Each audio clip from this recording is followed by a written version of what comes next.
everyone. Welcome to day 2, semi-final day of the Women's College Nationals. I'm joined here. I'm Justin Singh. I'm joined here by Ashley Davies. A little bit closer. Is that better? Are we good? So as I was saying, semi-final day here. It's Harvard and Yale on court 6, and I'm Justin Singh. I'm joined here by Ashley Davies. Ashley, do you want to give a quick intro? Yeah, thank you, Justin. Yeah, exciting game ahead here. Happy to be joining. A little bit nostalgic, actually, watching the college squash here. Definitely a buzz around the Murr. Is it the Murr Center? Yeah. So, yeah, looking forward to watching some good squash. I see we've got the old Ivy League Classic here, Harvard against Yale. So, yeah, looking forward to watching these ladies get after it here.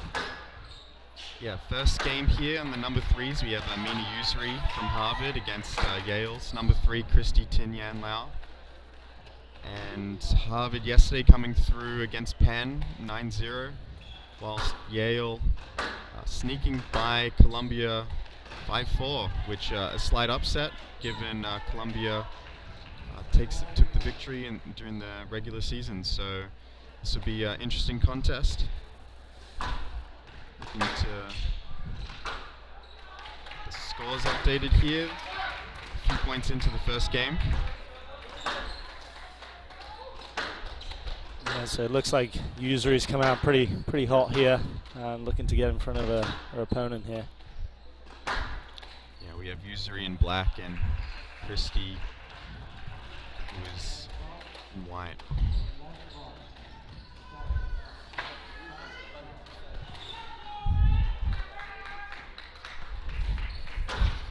It's quite the court here, isn't it, at Harvard? I remember from my time in college, like playing on this court. If it's not your home court, it definitely takes a few days to really get used to it and acclimatize. So I imagine it could be a slight advantage for the Harvard players here. Yeah, for sure. The black ball on the glass court. Traditionally, a glass court will have traditionally the glass court with a white ball is sort of neutral, but Harvard taking an advantage here, and I'm sure that goes a long way. Home crowd support too, that always helps. Yeah, no, it's great to see such a big crowd in here as well, especially as hopefully as COVID starts to leave us alone and we can start filling up these arenas again and get lots of people watching. Yeah, it's been nice. Don't know about you, but it definitely makes a difference when you're playing those big games and you know that you've got a few people in your corner, you know? Yeah, it's up. Amina taking Christy into the front there, looking confident, but Christy playing the straight drive. Amina expecting it, coming it across the court, was able to get the winner there. Yeah, it looks a little bit better. It looks like Usuri kind of got in front early here, and Yan Lau is now kind of starting to get a little bit better position, ball a little deeper into the court, and starting to get herself into this game. So there we go.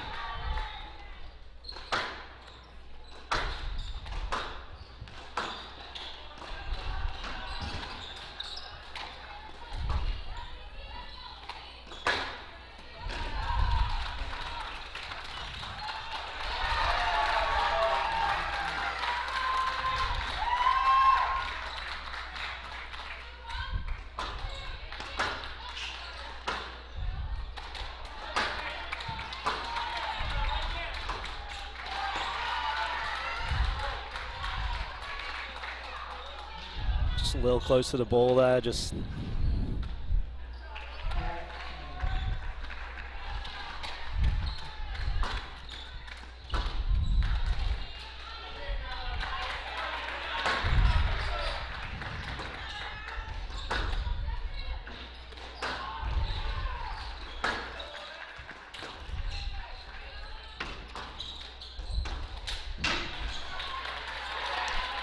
Great volley going in from a loose ball. yeah, really good use of a body there as well, you know, like taking a space and really making it hard for Usuri to kind of get around her, which is a smart play there from the Yale player. Good dig out front.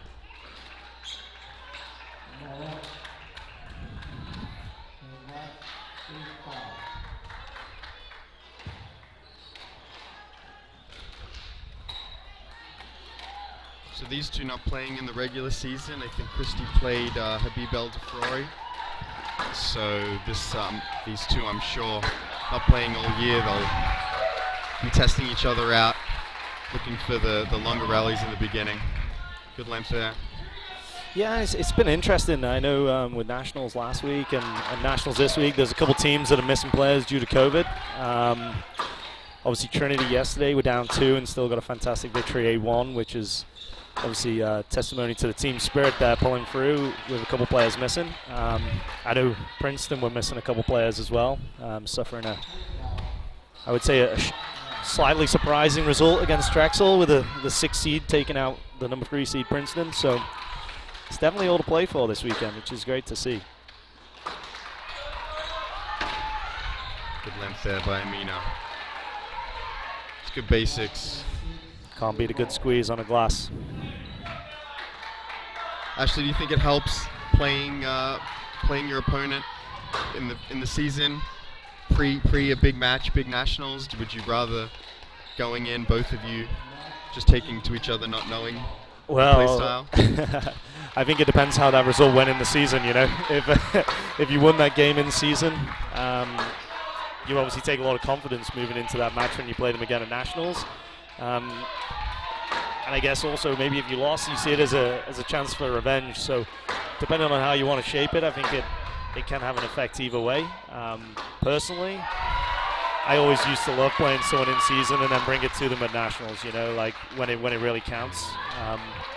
Obviously, every match in the season does count, but this is where the real important matches are. So if you can get that win in the nationals, I just feel like it's got that little bit of extra value, right?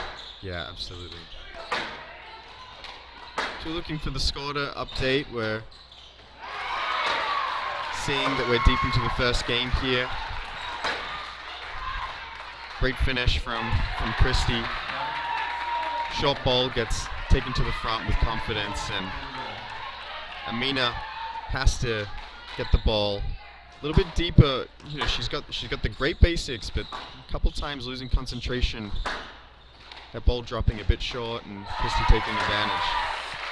Yeah, and that's really the beauty of a glass court, right? If you just don't get those basics quite right, you don't quite get your depth or your length, you can really get exposed. And that seems like Usuri's really kind of dominating the middle a little bit just through that better length, you know? Yeah, Amina taking that first game there with a nice cross court, that second bounce right at the service box on the far side. Where Ashley, what would you be telling Christy here? She's down 1 game. How would you be coaching her? If I was saying to Christy, I would say you've got to start looking to use the height, right? She's got to find a way to settle herself a little bit more into the game. It's difficult out there. I can definitely attest to that. But she's got to find some length. Just maybe slow the pace just a nudge and get in front of her opponent. Right now, feels like she's just maybe a split second behind the pace. Hopefully in this game, she comes out and uses that height. But I'm sure the head coach Lynn of Yale will be telling her all the tricks in between games here. So let's see what the response is. Yeah, well, you can tell that if Amina gives her a chance, she takes advantage of it. She's had a couple of great shots, but it's really who's going to be in front. And there we are on screen, Ashley. Hey, we were told we were going to get a warning, but there's no warning here. I got a finger. Yeah, welcome, guys. Yeah.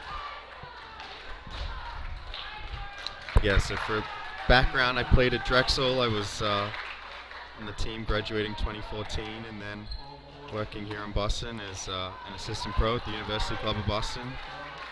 And looking to recruit Ashley, hopefully. get him in the club. He's recently moved to Boston, right? Yep, started working out of Boston. Graduated from the University of Rochester last year, where I was the captain of the team. Played for 3 years, except for the 1 COVID season. Miss college squash a lot. You don't realize how good it is until you leave. So, yeah, very envious of these players out here today. Yeah, the convenience of training, the facilities, the resources, the friendships. There's so many upsides, right? Yeah, the competition, working with a team day in day out. There's a lot of value. So yeah, I miss that, unfortunately. So good basic length there. Christie should be looking to cut that off, thinking it might come off. That part of that could be the unfamiliarity with the home court, the glass. Just thinking that might bounce through to the back, the warmer conditions.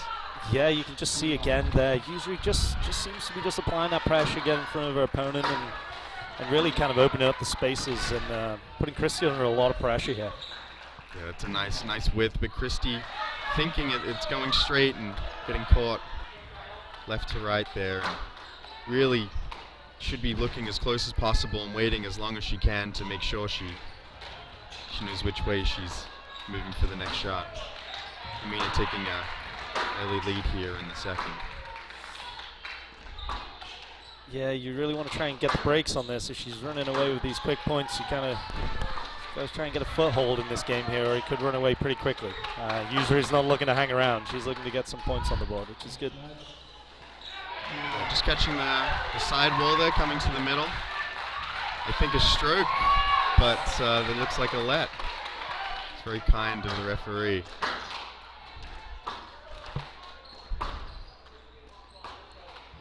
That's a great line. You can see that ball, especially from this angle, such a great angle. You see how that ball's moving in floor wall, making it real tricky for her opponent. And if, from experience, if you can get on this glass court and get that ball fading into the side wall, you can really cause some issues. Victor Kruin, fantastic player on this court. I remember playing him.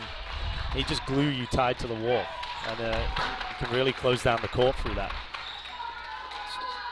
Yeah, I can imagine the home court advantage is a lot. How would you means a lot? How would you play on this? What's the court play like now with your background?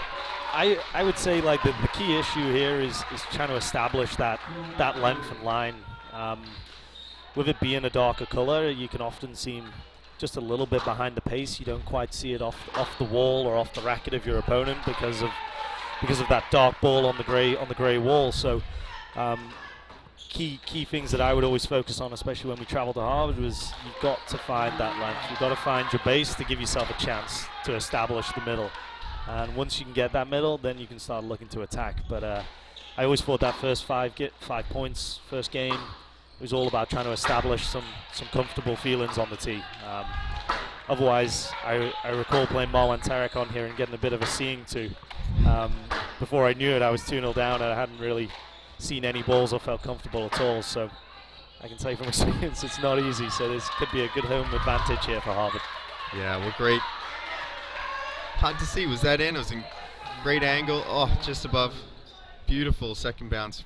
Dying boast right on the glass. Real cheeky shot there, right? Let it drop and rolled around the walls. Christie throwing the high ball up and probably not expecting a volley boast in the back, but effective. Amina, full of confidence, looks very relaxed. Nice little change up there though, straightened out the front. You can see Usuri was really anticipating the cross court there, looking to jump on her opponent's cross court, but well straightened. Yeah, Christie flattened out the racket face and hitting it down the line. Not reading that shot. Christie just getting caught off guard. What do you reckon here, Justin? You like to see her hit that ball, or? She should. I mean, she has an open court to the forehand. Could have got a little cheeky right? winner in there, you'd have thought, right? Yeah, she's got the confidence. She's playing well. She's in front. I mean, if safety is one thing, but she doesn't look like she knows exactly where she's hitting it. So just in the number 4 match, we've got Habiba El Dafrori from Harvard up 2 love. And it's 1-1 in the number 8 slot between Amira Singh and Lindsay Westerfield. So Harvard taking a small advantage here on the number 3 match and also the number 4 match.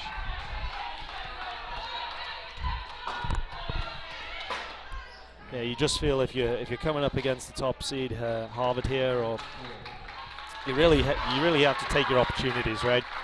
If you any edge or any chance you get in any of the matches, you really have to take them. So hopefully they can sneak a few games in here, yeah. Yeah, so going back to the regular season, Yale losing to Harvard.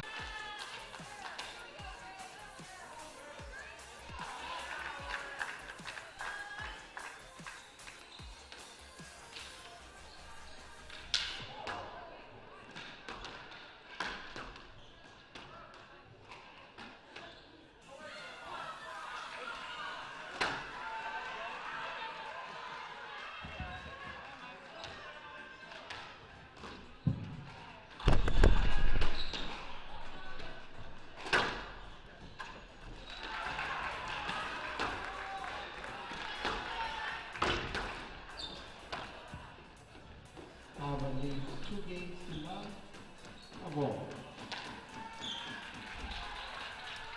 we're back on here. Mina are up 2-0 for Harvard with a convincing style against Christie. Staying in front, hitting good basics. Yeah, good to be back here after the little power issue. The Williams and Bowden match getting a little bit feisty behind our commentary box here. Yeah, we just got unplugged, but back online.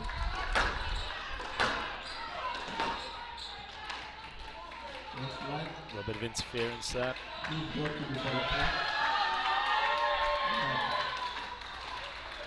Yeah, that ball. Wonder if Christie could go forward to take that. She's looking to a bit passive, letting the ball bounce. Yeah, no, she's really kind of got to establish herself in the middle a little bit more here and try and upset Yusri's rhythm. You know, it looks like she's in real control, really attacking the ball from the middle here. So, see, she's trying to use the height, but again, it's difficult when you're out there. You know, under pressure, the ball's hot, and it's nationals. It's a tough environment, you know. So, let's see if she can really try and get herself into this third game here. Yeah, Mina's strengths here. You can see down the line on the backhand. She feels really confident, gets on that ball quickly, comes down on it. Oh. Yeah, Harvard, such a strong roster. Recent graduate from Harvard, Gina Kennedy, fellow English friend. She's on a charge to the top 10, having recently graduated from Harvard. So they really do have a deep roster of players here. Yeah, that's right. Do you know Gina quite well? Yeah, I grew up playing with Gina in the England National Academy. She was a few years younger than me, but I know that she was always a fantastic athlete, very strong runner actually. And really off the squash court. Off the squash court, yeah. She came across to Harvard and just continued to improve under the tutelage of Mike Way and his team here, including Hamid as well and a few of the other guys. So testimony to their program, and she's gone on to do great things, and I believe she's going to continue to rise up those world rankings. It's great to see such an exciting prospect coming out of the UK as well. So yeah, that's right. College squash known for its diversity, right?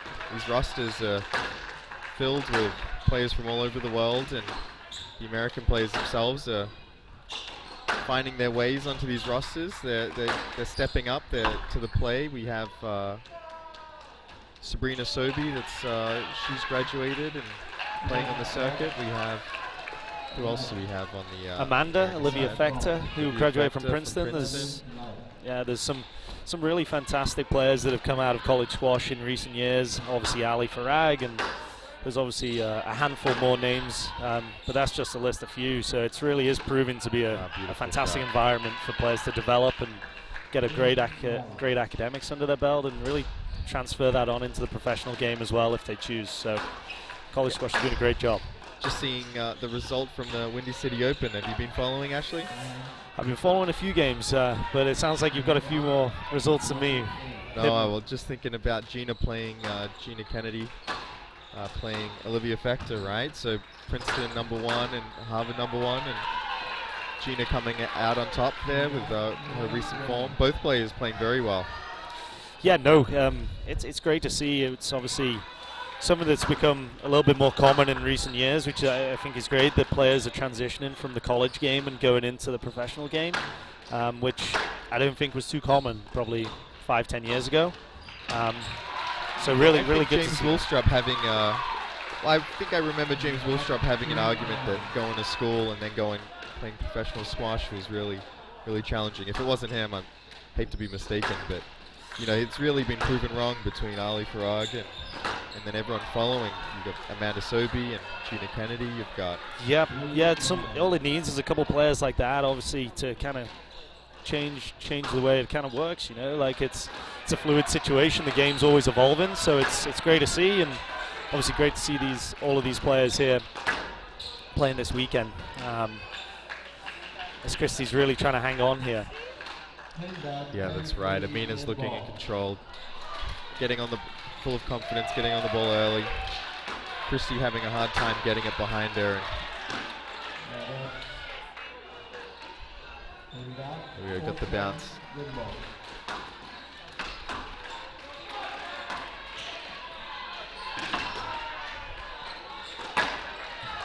Fantastic shot there. Although Christy letting that ball bounce, hitting that ball well, but she's really taking that back step. She really should be looking to go forward and volleying, keeping the pressure on. Yeah, and I think that might be a tactic she might have to employ. You know, if you can't get the ball behind your opponent, oh, and there's the game. A little bit too late. Amina playing great squash there. Very, very dominant performance as expected from the home team there. Harvard take that 1-3 love, and we move on to the next game. That's right. So the next one is the number one match between Hannah Motaz and Sneha Sivakumar. Hannah winning 3 love in their matchup, so she'll take confidence with that.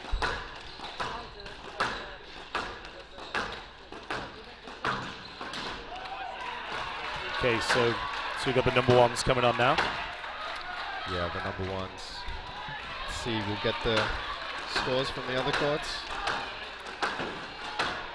Habiba El Dafrori winning at the 4th spot, 3-0, convincing. Okay, Yale. so Yale has some skin in the game. They're 2-1 up in the 8th string match, which is great to see. Lindsay Westerfield 2-1 up on Amira Singh. So there used to be the 3s, the 2s, the 1s. And they've changed that in the past few years. Was that during your tenure? Yes, it was. Yeah. So traditionally, the 1s would always play last, and you'd play 3-2-1, obviously 6-5-4 and 9-8-7, and then in my final 2 years at college, they switched it to a randomized system.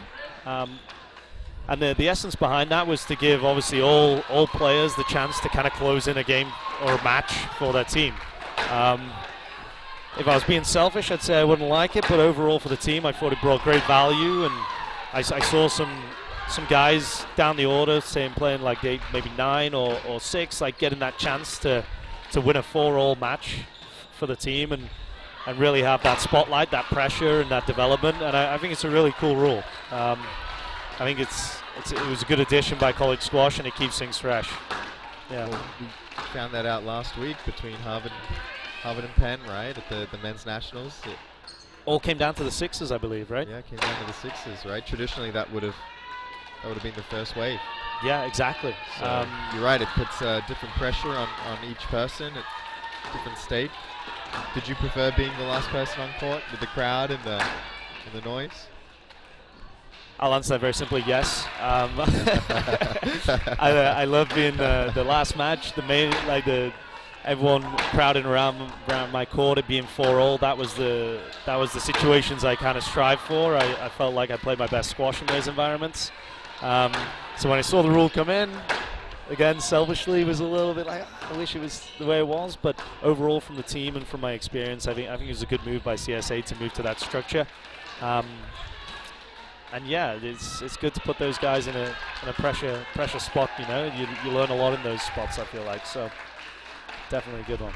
Yeah, well, I mean, you probably come away from that in a position to share those experiences and those lessons with your teammates. And you know, some of them I'm sure not as comfortable in those positions. Maybe some of them live for it, but you've got some experience that I'm sure will benefit everyone on that lineup. Yeah, most definitely. And you know, when it's all on you, you put all that hard work in as a team, and it all comes down to this final few matches of the season. There's a lot of pressure out there on these guys. They're taking classes, they're doing exams, and they're having to turn up and win big matches. So lots of pressure, and it's good skills. So just looking here, we've got Drexel against Trinity. They're also playing. Drexel has won. They're up 1-0. The 8th slot, winning in 4 games. The other 2 games right now are currently locked in are the number 3s and the number 4s. Being a fellow Drexel Dragon, are you leaning towards supporting the ladies today as they create history? Is this the first semi-final ever, I believe? It's the first semi-final. It's incredible. I mean, Drexel, have been pushing the A division, the strong teams historically, always knocking on the door and getting that upset yesterday. It's been, I'm sure, an exciting day, an exciting week in season, but still work to be done. I'm sure they want to go in against Trinity today with the confidence they can win, and they're taking their chances seriously. I mean, I'm excited. It's great for Drexel. These teams that have recently established themselves keeps it interesting. You've got these powerhouses like Harvard that always go in as the perennial favorites, but you always want to make sure that they're kept on their toes, and what's the saying called, Ashley? All ships rise with the rising tide. All ships rise. I believe that's it, Justin. Yeah, but I couldn't agree more. You're speaking to a fellow Yellow Jacket here. We were always the underdogs up against these big boys and the big teams. So it's great to see, and it's great to see a good team. John White and Dylan Cunningham working with the Drexel teams, doing a fantastic job, and yeah, it's nice, like you say, to keep it fresh. So always good to see a few different teams in the mix. So good luck to them, and good luck to Trinity. Yeah, that's right. So we have Hannah Motaz warming up.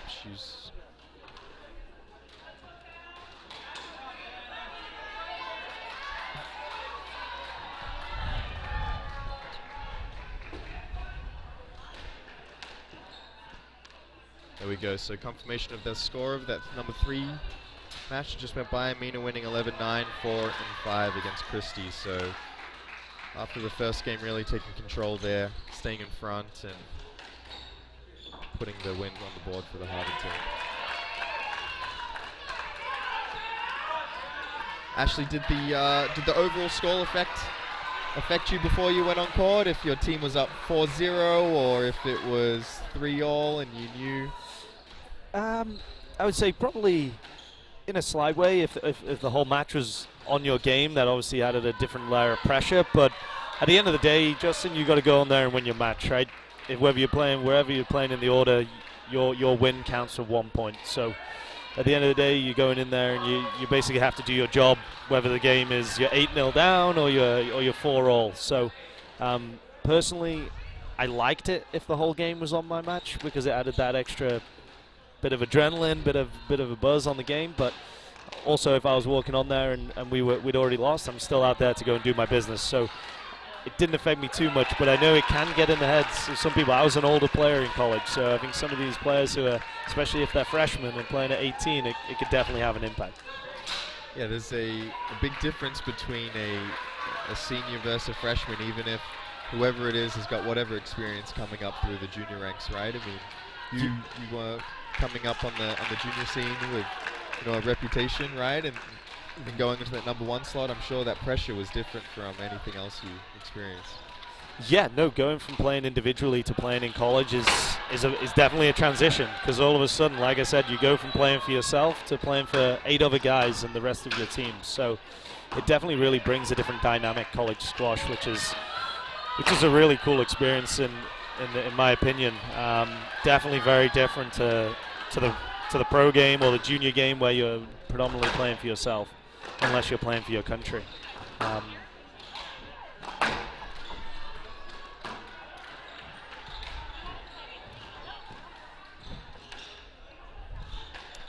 Haven't seen Sneha yet warming up. I wonder if she's not too far away. Kind of looking very motivated to get on. And yeah, no, maybe how about yourself when you were playing? Did you kind of ever hold off and try and play a few mind games with your opponent? If you knew that they were knocking up, would you go and just maybe take 10 minutes and kind of keep them on their toes? It's a good question. I have to think back now. I graduated 2014, so there's a memory over 10 years. Stretch back that far there, Justin? Or? Oh, jeez. Well, the mind games. It's interesting to see, how apparent it can be at times, but I always just thought about putting my best effort forward and getting on there as quick as possible and making sure that I'm in the best position to help the team and to help my squash. There is that other side of it, perhaps a plan B if plan A is not working. You're having a tough day, and you take a few extra moments between serves or whatever it is to gather your thoughts, or maybe a shoelace comes undone that maybe no one else sees, but you just try and regroup, and, stay composed. But I would say before my match, if I'm warming up and there's a chance to hit the ball, just always want to make sure I'm feeling, especially on an away court. Yeah. Yeah, no, definitely go get that feel, get your eye in. So we have both players here on the court just knocking up for this second match. On the right, we have the Yale number 1, Siva Kumar, and we have Motez playing for Harvard on the left. So Sneha losing to Toronto in the regular season, how would you talk to Sneha, at least mentally? Yeah, I think like it's a tough game. You have to appreciate that this is a tough game coming into it. You've lost in the season, so you're obviously coming in pretty grounded. I'd say similar to the last game, you've got to try and find that base, try and find your lines, try and get some comfortable time on the tee, and start building from there. But obviously Hannah's going to come out here and she's going to go business as usual. She wants to repeat that result in the season. So it's going to be a battle out there. You really got to find a way to win. And if you can't find that base, maybe take it on in the front. Yeah, it's a good point. You know that taking on that extra risk sometimes is worth it when you your base game is, historically speaking, you need to perform well, hit the winners, take the advantage. Yeah, exactly, and that's just your squash IQ, right? Knowing when you have to abort chip on a plan and trying to adjust in the game, and that's the beauty of squash, right? All the best players can adjust in the moment and find a way to win. So we'll see how this game evolves here. But obviously, again, Harvard looking like slight favorites in this one. So let's see if the Bulldogs can sneak their way into this. So the 8-string match is going into the 5th game here. Amira Singh and Lindsay Westerfield. It's 3-0 in the 5th game to Yale. So Yale staying competitive in the first flight. First two, the number 3 and the number 4 going 3-love to Harvard. So Yale really needing that 8-slot position result going their way to keep the pressure on Harvard.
Hannah Motaz from Harvard serving here.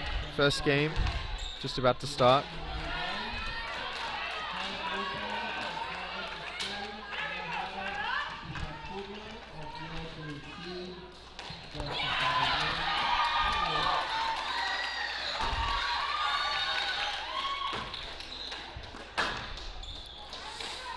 So quickly, Hannah Motez ripping that ball across, and as we discussed about the court, you could see that she didn't quite catch the ball off the sidewall. You've seen that movement so many times with so many players in my days.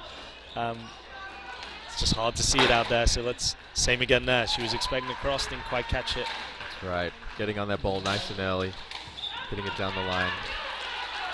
Do you find it hard to see the ball on this court as an away opponent?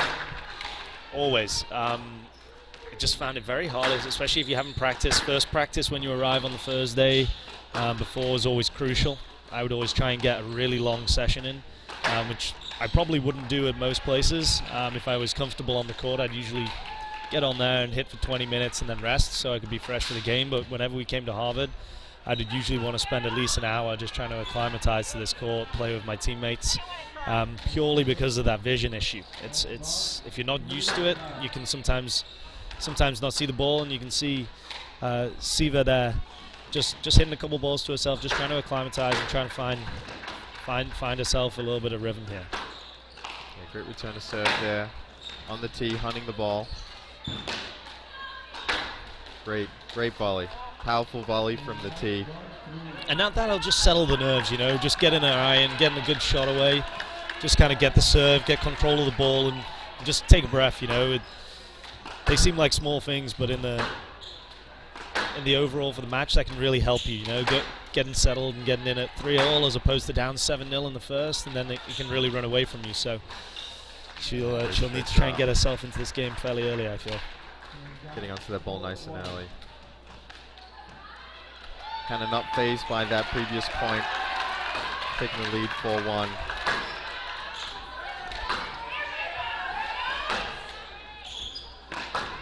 I'm sure that beautiful short ball. But the Yale player here as well understands how important this game is, and the scale of the overall, as you were discussing in between games. She'll know exactly where the match score is, so that's an additional layer of pressure here. Tight squeeze there from the Harvard player. Hannah just really taking the front position on the backhand side. Beautiful short ball. Really set up by the length in the back though, right? Yep. Yeah, all stemming from that solid foundation, and Mike Way, he really is a visionary, and his coaching is always very solid. All of his players are very tidy, good length, and hit their space as well. Yeah, you can see that just what really sets this Harvard team apart. They just have their basics better than just about everyone, at least on paper. How much do you attribute that to Mike Way? Have you worked with him? Do you know him historically? So I've never really worked with Mike, but was on the opposite team quite a few times and played a lot of his players. And obviously what he's done here with Harvard is fantastic, and the team reflects that. You can't be a bad coach if you've got a team that's winning national titles year after year, right? So obviously a fantastic coach, and all players that have played underneath him that I've spoken to only speak well of him. So he must be a fantastic coach. And I've been on the other end of that. I've often played as a Rochester player playing against Harvard. I usually get very feisty and trying to beat his players. So never really spoken to Mike that much, but he needs to keep doing what he's doing. His teams are looking good. Oh, great. Hannah really winning the play on the left wall here. Beautiful length, nicking twice in the back. It's clean squash. Good basics.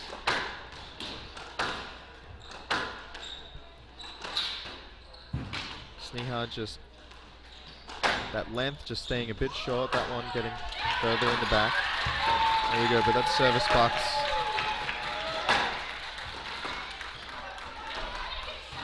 Again, though, Hannah there taking her space nicely, getting that ball fading inside into the floor wall. Makes it very difficult for your opponent to really get out of that position when you're hitting the ball in tight like that. Sneha just can't let that ball bounce into that service box area, really. Hannah all over it, taking a 9-3 lead. There we go. Oh, another trouble. That's her favorite area. There you go. Yeah. Set up by Sneha's digging out of the back, wasn't able to really get that length or the height that she was looking for. So Hannah up 10-3 game ball.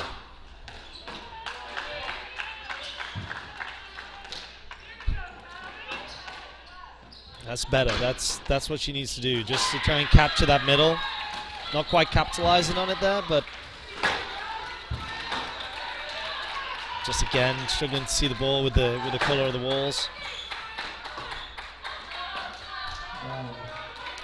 Sneha just looks half a step further away from the ball than Hannah. Hannah looks like she's attacking, coming down on the ball, and really staying positive.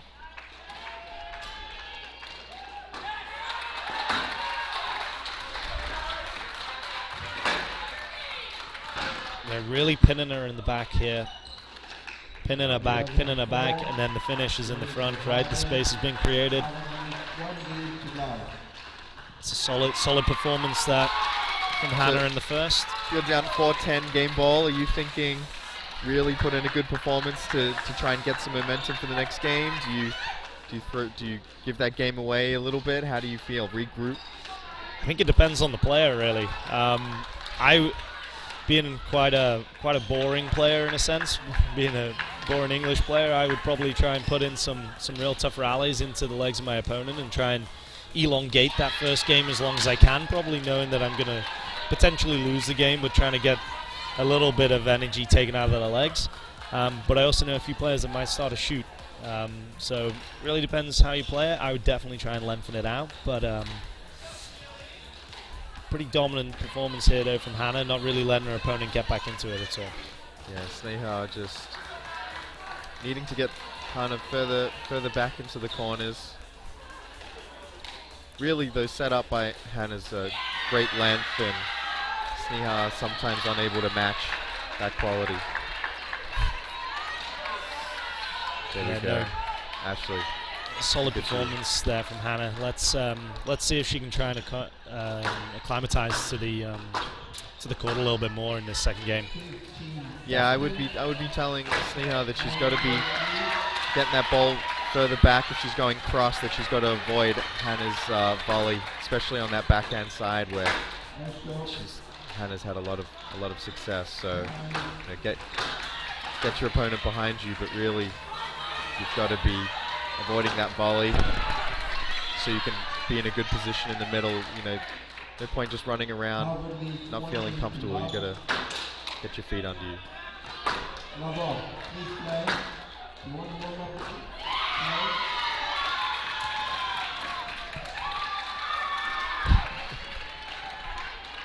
Really quite a wild game going on behind us here between Williams and Bowden. Coming down to the wire, I believe. Yeah, I wish I knew what the score was over there. It really is quite the crowd. It's a nice line there. Good height. Good use of height. Oh. Good scrap. It's tough. She's got on that ball nice and early. Knew that if she could get on it quickly, that Sneha would perhaps not be ready for it, recovering back from that front leg. Yeah, no, it's really good.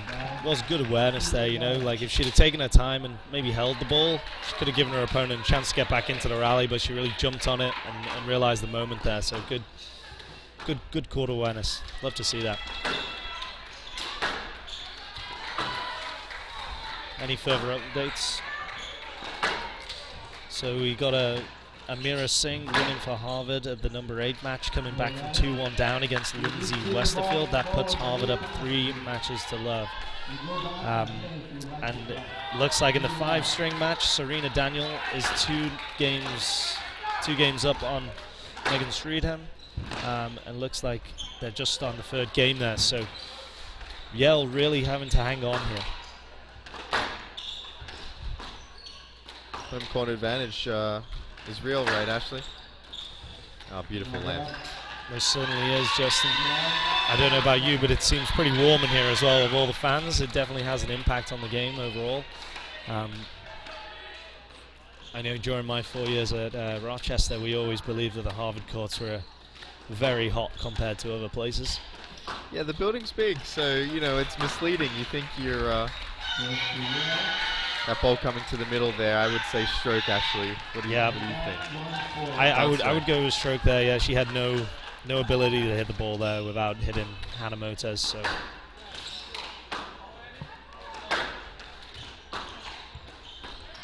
it's nice Hannah, control volley. That's right, Hannah just cutting that ball off. Great confidence into the front. Hasn't missed. She got a let ball there. Oh. I'm sure Hannah won't mind. She's confident. She's getting those positions a lot. Yeah, I believe the referees probably felt that Siva had probably got a good chance of getting round there and getting the ball back. So mini little break here for Siva Kumar. She's got a couple points on the board, and if she can win a couple more here, she can kind of level herself up and get herself back into the game. Oh, beautiful. That serve. So thanks for coming right there, Justin. Yeah, not on the wall, not where it needs to be, right? You got to really put that serve in. It's that one shot that you have total control over. And at this level, you can't afford to leave a serve loose. All the players playing at the 1 spots here, they're going to punish that ball, right? If you give them opportunity, they're going to put the ball away. So Hannah doing what was expected there, and following up with some good lines here.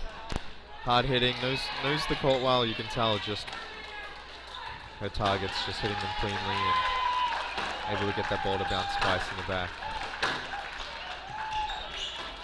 Good line, a good reset. Yeah, great lift there.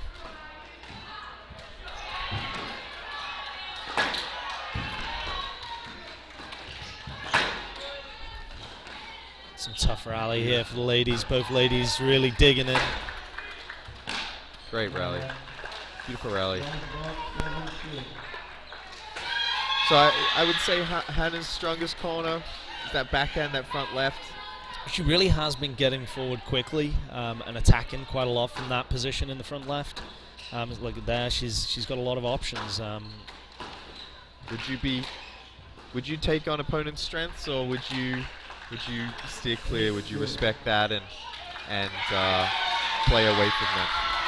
Yeah, that's a really good question. I think sometimes it depends, right? If your strength kind of lines up where their strength is, you've got the option. Do you try and take strength on with strength, or if they're really strong in a certain area where you might be weak? I was often very weak in the backhand side, so I would tend to try and avoid people's forehands, which is usually their strength. So I think it's kind of situational, but if you have a strength and it's really good, you kind of have to back yourself, I feel like, you know. But in this case, it feels like that Hannah's getting a little bit too much in that backhand front, and is really kind of punishing Siva Kumar of Yale here.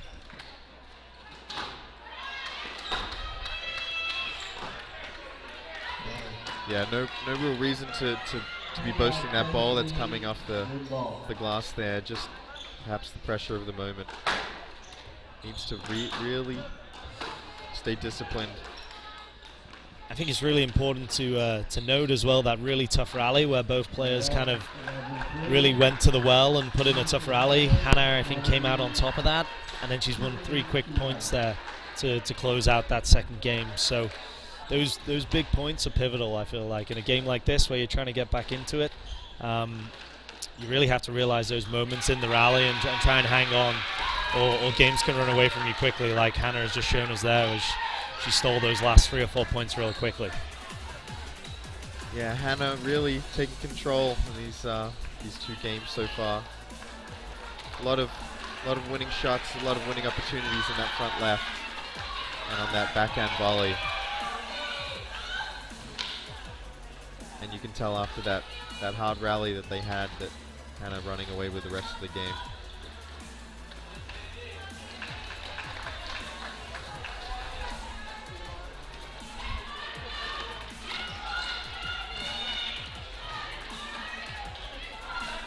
What would you be saying right now, Justin?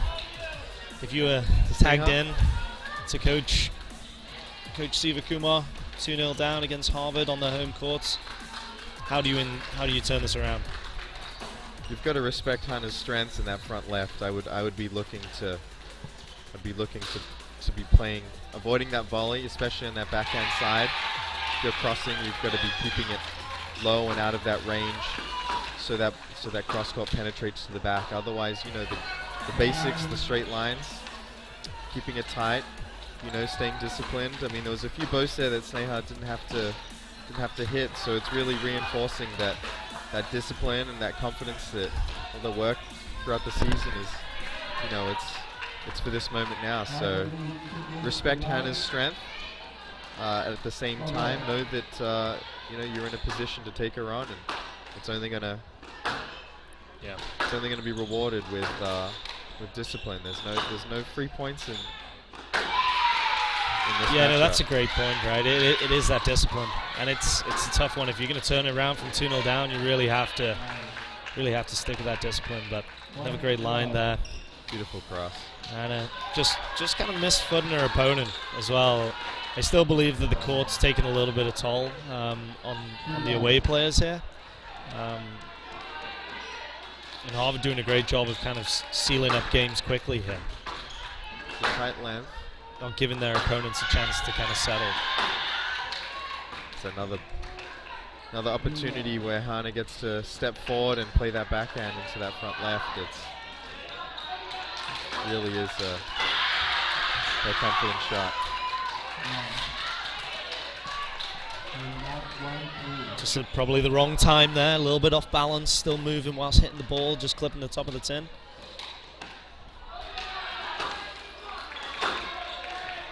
Siva taking a little bit of an initiative to serve from the other side there. Yeah. That's right. Just to mix it up, I like that. Yeah, a bit unconventional, but has a role. Did you ever do that? Yeah, like I would never really kind of serve to my opponent's forehand. I would always kind of stick to the backhand, but I would try and mix it up in different ways. I'd sometimes throw in the body serve, or I'd probably take a little bit longer, tie my shoelace, you know, all the little gamesmanship parts of the game that really make for an interesting match. Just trying to play with my opponent's flow a little bit, but yeah, I probably wouldn't choose to serve to their forehand, but Great cross court there. That's right, breaking up your opponent's rhythm is one of those things sometimes if plan A doesn't work. You know, if plan A is playing your best squash, sometimes plan B is to make your opponent play less than their best, right? And that can be changing up the pace, that can be breaking up the rhythm. There's a few ways to do that. Perhaps that's something that Sneha has to do here. yeah, no, definitely. I'd be looking to employ anything I could to try and get myself into this match if I was in the Yale girls' shoes right now. Obviously 2 games down, really up against the wall, you need the win. That mid-court drive there, setting up Hannah to go into the front with confidence. There we go, good length gets rewarded. But Hannah able to reset the rally. I would also potentially like to see Siva Kumar maybe 2 games down, if she gets a couple opportunities to fire it in, you know, like sometimes, like you say, if plan A is not working, you're not quite finding that length, you're not quite comfortable, maybe the space is in the front, have a go, maybe attack and take it to the Harvard girl here rather than trying to maybe get in front. Yeah, Sneha firing the ball in sometimes, but coming back to the middle as opposed to keeping that ball nice and short if she really wants to, just like that. For example there, yeah, that's a great example. Just kind of mixing it up. Hannah was expecting the deep ball, and she caught her off guard and got a quick point, and she's serving again from the left side. So let's see if she can wiggle herself into this game here. Just seems like the Yale team is being able to. You see this pause just here, and you just don't quite know where the ball's going, right? It's tough on that glass to see it. Glass, right.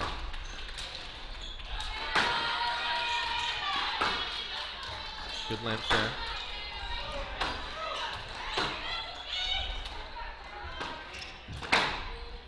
Beautiful length. But then also, if you take the ball in and it's not quite good, the risk is high, as shown there, as Hannah gets on that ball quickly and hits a fantastic drive to take the rally. Yeah, she's on top of that ball, able to take it early. Seems to be a strength. Great short ball there. Look at that. Little thanks for coming. Thank you. Straight in the nick. Great down on that ball into the front left. Beautiful. Is that one of your shots, Ashley? Do you have that on the backhand side? I definitely do not have that on the backhand side, but I do have a nice clip on this court, actually, playing against Drexel, your fellow Dragons, and my last Nationals, hitting the cross-court rolling nick here. Probably one of the only nicks I ever hit. I definitely do not have any skills like these ladies have on my backhand, that's for sure. Nice little trickle there. Trickle there. Just see that Hannah gets her racket right in front of her to take that trickle boast. Could be anything. Could be a cross court. Could be a lob. But and it's important to note that Hannah has gone in there many times and just ripped that ball cross, hard and low. So she's kind of built that space. I feel like by hitting all those hard cross court low balls, and then when she's ripped in the trickle, she's not expecting it, right? So it's good play from Hannah there. Good awareness. Yeah, experience showing through. Understanding of the pattern of play. The cross court setting up that opportunity. I always remember a famous story that I heard about Lee Beachell, who used to be world number one a few years ago. Oh, game of match. Hannah winning 3-love there, convincing. Well played. You're going to have to tell me that story in just a minute. But Hannah looking confident, Sneha unable to stem the tide there. Harvard already up 5-0 against Yale, so they're into the final tomorrow. And Harvard have sealed their entry into the final. We have Serena Daniel at 5 winning 3-love. It's been a convincing performance so far.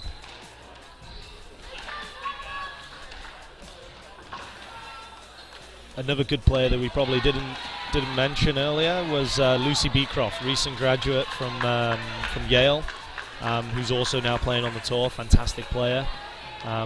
Just another name that is really relevant to this combination here. Good friends with Gina as well, similar age. So plenty of good squash players coming out of both these schools and going on to the professional circuit, which is great to see. Yeah, we've seen this is the most prominent time the college players have been on the professional circuit. There's a growing opportunity to make that transition, to give yourself a few years in college and develop your game. And yeah, the US really seems to be taking a really proactive step forward with trying to support their players and improve their players as much as they can, so they can increase their presence on the World Tour. Obviously, with the new development of the Spectra Center down in Philadelphia, which is a fantastic facility. I don't know if you've made it down there, with the 2 glass courts, and I think it's 20 glass back courts, where I know that a lot of the US players are now centered, which is great to see that they're really being proactive and really trying to help their players and give them that platform to transition from college to go and give the professional tour a go. I think it's really good to see. Yeah, I've been looking forward to getting down to Philadelphia and checking out the new Spectra Center. I've had many friends and colleagues and acquaintances, everyone going down, raving about that facility, and a great opportunity for Philadelphia and squash in America just to have that facility available for college players graduating, for juniors playing the junior circuit, and the question is any college squash going to be played there? Are you aware of any college events? Does that stay strictly I don't know. I believe it stays strictly within the college, the colleges themselves. However, It was the Chelsea Piers individuals event a few years ago. Were you also? Actually, I played Moses Brown. I think within the teams they tend to stay within the colleges themselves. But I think it's such a fantastic facility that it probably would be good value to use for, say, an individuals. But we'll see. University of Pennsylvania have only just renewed their facilities. That's a fantastic facility as well. So yeah, we'll see how it develops, but it's a fantastic setup that could definitely be utilized in the future. That's for sure. Yeah, huge advantage having two glass courts. You could have two college, two dual matches at the same time, or even the same match on. You could go from court to court. I think that would be a great format. Philadelphia really seems to be the hub of squash in the U.S. now, with obviously UPenn's courts, Drexel's courts, and all the fantastic clubs that are around the area, including the Spectra Center now. So it's great to see. I know the high school nationals are being hosted down there right now, which is 130 schools, I think. So it's a lot of kids, and they can house a lot of tournaments. So it's really cool to see courts being built and not being destroyed. Yeah, that's right. Which is important for the game and growing the game. So I grew up in Australia, and that was, before my time. I came into squash in the early 2000s, and there were squash centers, but you would see them just trickle slowly, be sold and rebuilt into, repurposed into something else, whether it was a gym, if it was. I think it was the Fatal Spinning Studios was the favorite thing to transfer a squash court to in the UK. Circling back, great to see that courts are being built, and great to see that the sport is expanding in the US here because of the college interest and obviously all the other good stuff around that. So kudos to the US for that. Yeah, I think US squash really understanding that squash is a lifelong sport. It's not just segmented for competition or for college-age athletes. Between doubles, singles, between college, between tournaments and leagues, and just good exercise, right? Meeting friends, your closest friends, and you make some great friends. But it's very inclusive, right? It's diverse. Like I remember on my team at the University of Rochester, we had 12 different nationalities present on our team one of the years. People from all corners of the globe, and that is pretty unique, I think, compared to quite a few college sports. And it promotes that open thinking and that growth mindset, I believe. So the more we can get schools into it and get people playing, I think for the better, even if it's not competitively, just getting people out there playing with different people, seeing different mindsets. I think that's important. Yeah, well, I mean, you'd have to recognize all the styles that you've played and integrated either personality-wise or structurally or technically. When you think about what you've incorporated over years, right? They all add up. They the South American players are very athletic. They're used to the altitude, and you can take sort of an athletic approach adopt an athletic approach like them, or you come from the British background with your line and your length. Not quite the athletic attributes that some of the other guys have, but definitely have that focus and try to maneuver ourselves around the court using accuracy. So yeah, it all adds up, and coming away from all my experience over the years, I really think you meet everyone. You're largely an accumulation of those experiences, on court, off court, and the more styles and backgrounds that you get exposed to, the better. It's more weapons in the arsenal, right? If you interpret it the right way. If you interpret it the right way, you can get all those strings in your bow. So this will be interesting. Let's see how this game goes. Obviously, Marina Stefanoni, very, very strong player for Harvard, and Elizabeth Ross, also a great player for Yale. Marina, a storied squash player already. I think she, with COVID, is now a sophomore, wasn't able to play the season previously last year, and but a formidable opponent. Have played a few professional tournaments with confidence. So this will be tough for Elizabeth from Yale, but she wants to, put her best effort forward and make sure Marina has to work as hard as she possibly can to get every point. Great first rally here from these ladies, really setting the tone early. Tough, couple good gets. Great to see. Have you had any good love all rallies in the past? Any memorable ones, Ashley? Oh man, I remember. I think I had one last week actually. Doubled over once because it was a couple minutes long. But tell me. I remember coming out against St.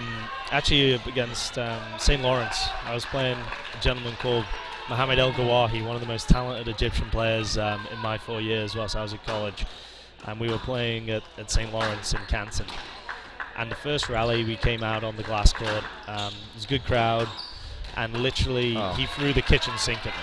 Like, he was hitting the ball in short, he was mixing it around. Beautiful shot. We were attacking the back, and it was probably like 2 or 3 minutes, and I didn't think I was going to make it through the first game, let alone the match. But you can really set the tone with that first rally. I know Yusuf Ibrahim, another fantastic name, Princeton #1, who's top 20 in the world on the professional tour as well. Right now, he would always come out and set such a pace at the start of a game. And from that first rally, you can really inject your intent onto your opponent. I feel like it's a real good chance to kind of set that tone and really let them know that you're in for it. You're in for the long haul, and you really want to take them out. So yeah, you can see Marina coming out, playing great straight lines here. Beautiful backhand drop into that front left. Elizabeth not afraid though, gets that chance. And I really like to see that, like you're out on the glass. If it's there, take it in. Absolutely. Well, you have to take it to the home team at this stage. You've got nothing to lose. Again there, getting up and attacking. Take the game to your opponent. Love to see that there from Ross.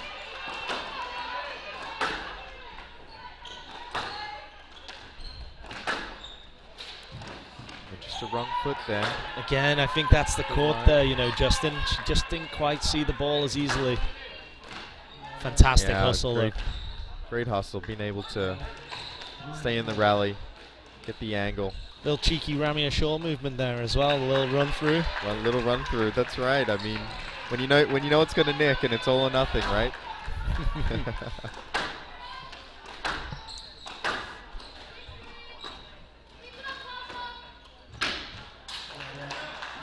Marina controlling the points.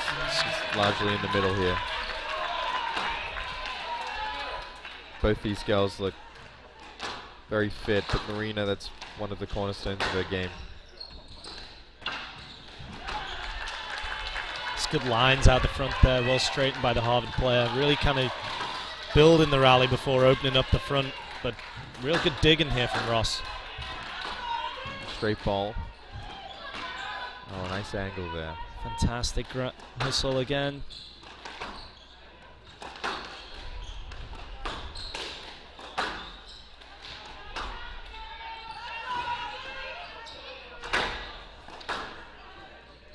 Just watching Ross really kind of stick in and try and live through those long rallies reminds me of Gina Kennedy. She was a fantastic athlete, and she would always hang in rallies longer than anyone I've seen. Just reminded me of her there.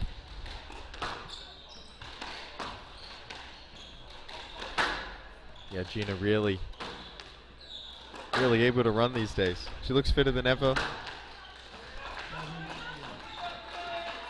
And that quality is it's always an advantage. Oh. That ball staying low in the back corner, and then Elizabeth needing to lift a bit. But again here, it's just showing the strength of the Harvard team and their ability to hit the basics well. Get the ball through to the back and control that middle. it makes it very hard for any opponent coming in, right, if they're hitting those targets relentlessly. It really kind of doesn't let you in or let you settle on it. It's really showing in these top 3 games that they've played here today. Yeah, Marina's up 10-3. Largely with just good basic squash.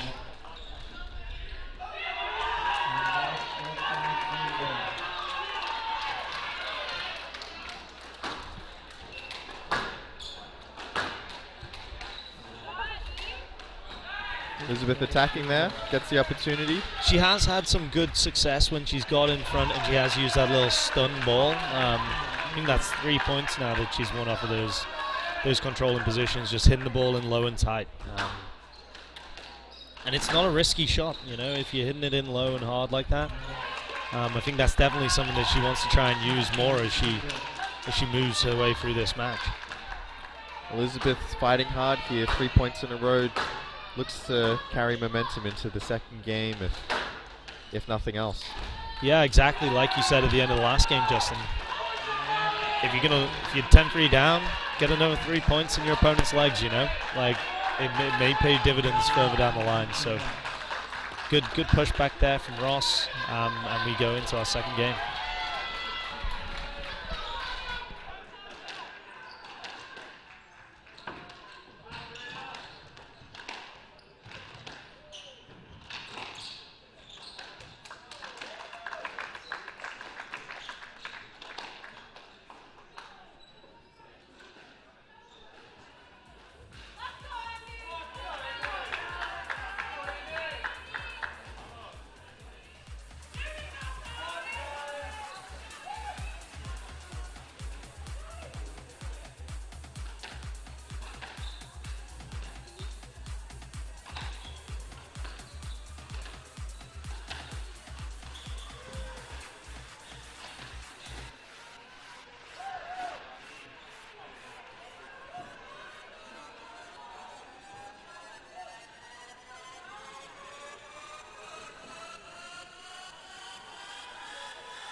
So Marina up 1-0 against Elizabeth here. And Marina finding a lot of success playing great basic game, going into the front, pinning the ball to the back, and getting rewarded.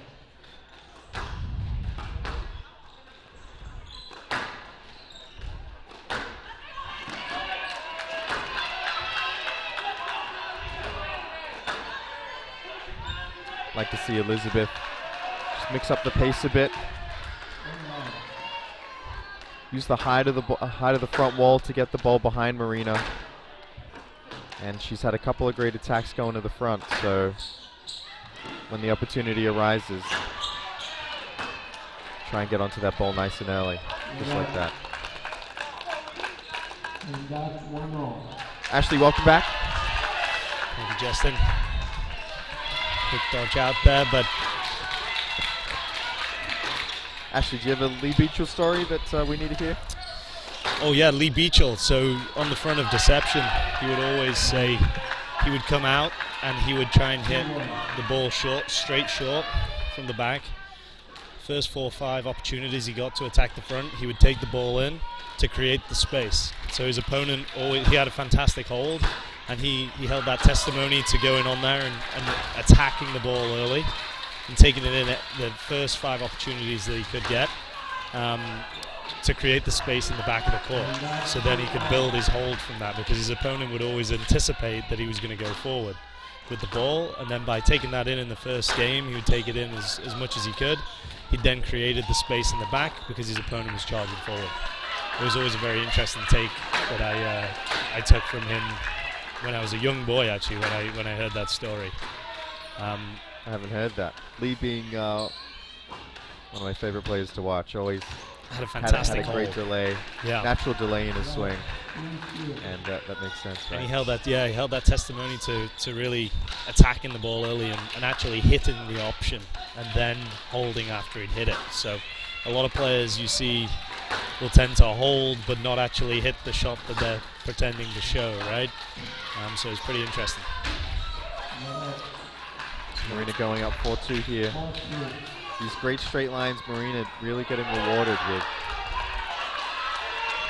Yeah, it really plays great dividends if you can get that ball working floor wall, you know, bouncing and then just running along the glass here. It can kind of stick, so Elizabeth needing to get that ball deeper in the court, using height. it's a great example of that there, just to give herself a second on the tee, you know. But then has to push up and be ready for the next chance. It's so simple sat here in the commentary box.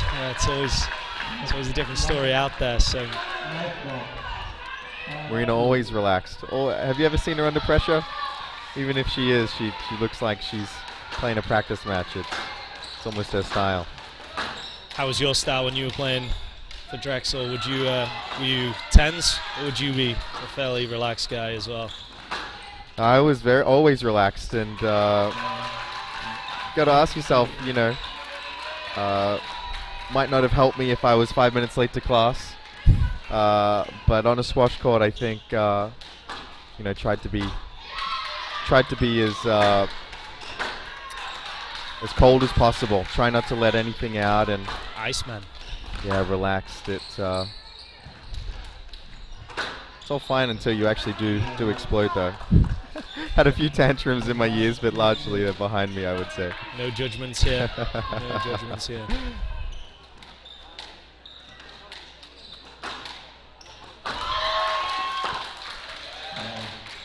No, Elizabeth looking a bit stretched, playing that short ball, and Just probably not quite the right time to be working that ball in or the correct position. She was under pressure there. no, I mean, she really should be looking for a bit of structure, down 7-3 right now, and these points have been coming quick. So you'd almost look to extend some of the rallies, but just for your own confidence, right, Ashley? I think you know, you recognize that your opponent might not get tired in these situations, but you know, for your own mindset. Yeah, I think it's important to try and establish that little bit of calm on the court. You know, when points start running away quickly, as they have done here, before you know it, the match can be over. You know, so even just lifting the ball relentlessly, getting yourself at least in the rallies, and stopping the kind of onslaught of quick points. You know, because we've all been in positions before where games have ran away quick, and we kind of think, where did that game go? And it's important to try and establish yourself and give yourself a chance, you know, sometimes. So, but it's not always easy. That's definitely true. You know, one of the things that I talk to my players about when lobbying is what's the goal? You know, the goal being to get that time back, right? And so you sometimes don't want to take that much risk going wide on the lob. You can hit that perfect lob that sneaks under that side, the line on the side wall, but if you can just give yourself time, priority number one, especially if you're down, you know, it doesn't have to be a defensive shot that turns into a winner. Yeah, no, definitely, you're so right, and I definitely think that pertains to that here. You know, like that. Beautiful. I do like Ross's positivity, though, that she is taking it in when she gets the chance. She really is, but Stefanoni just a little bit too solid here. She's hitting the targets and making it tough for Ross. So, yeah, an experienced campaigner here, Marina Stefanoni, taking a 2-games-to-love lead. That's good. Let's take a little update around the courts here. Yeah, where is this? 6-0 to Harvard. Marina 2-love up, and Evie Coxon at the number 6 position against Brianna Jefferson up 2-love as well. Harvard brimming with confidence. Ashley, what are you doing post-college? I am actually working as a consultant right now. I've actually moved out of the squash world, but still giving some lessons here and there and helping a few junior players. But predominantly working downtown Boston. Trying to play a little bit more doubles than I have before. Teaming up with ex-opponent Kush Kumar from Trinity, who also graduated a year before me. We're going to be taking on some SDA tournaments, so kind of pivoted away from the singles, but still playing a lot of squash and playing down at the university club whenever I can. So yeah, slightly different angle, but miss playing the college tour, that's for sure. Yeah, I've seen Kush around on the local circuit, and it's been a little bit of uproar that he's in the state Open division and a state A below that, and Kush is in the I have state heard this, A yeah. division, and he has been running rampant. Him and his partner Scott Poirier, they've gone through that draw, and I think for sure last time that Kush plays in the A division, and hopefully we see you two partnered up in the next state. He most definitely will be my wheels for the SDA Pro Doubles Tour. He will be my legs. Very, very athletic player, fantastic player who played at Trinity. He's a national champion with Trinity. Right back into the action here. So Ross has got the early lead.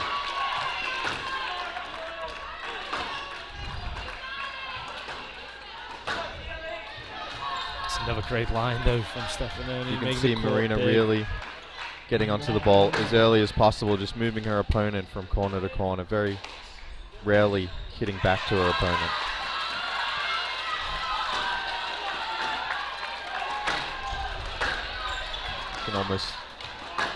You can almost dictate what shot she's going to hit based on where her opponent is standing last. Ross attacking that ball low and hard. That's definitely an avenue that she's had quite a bit of success. If she can get up.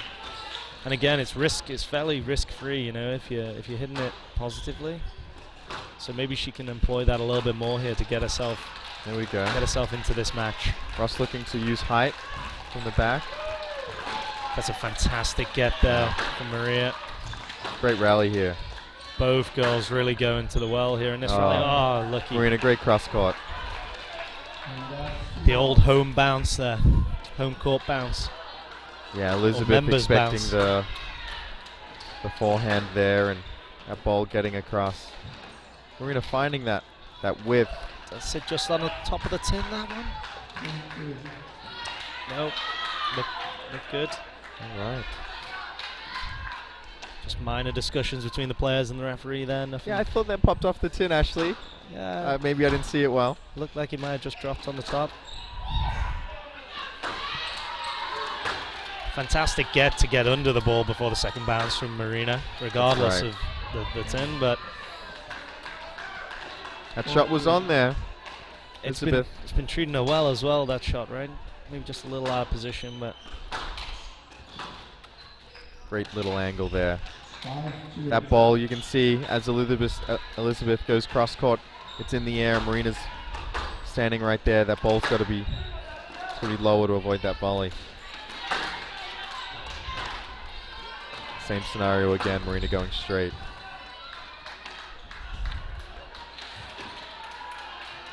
Great lob there. It's good defense.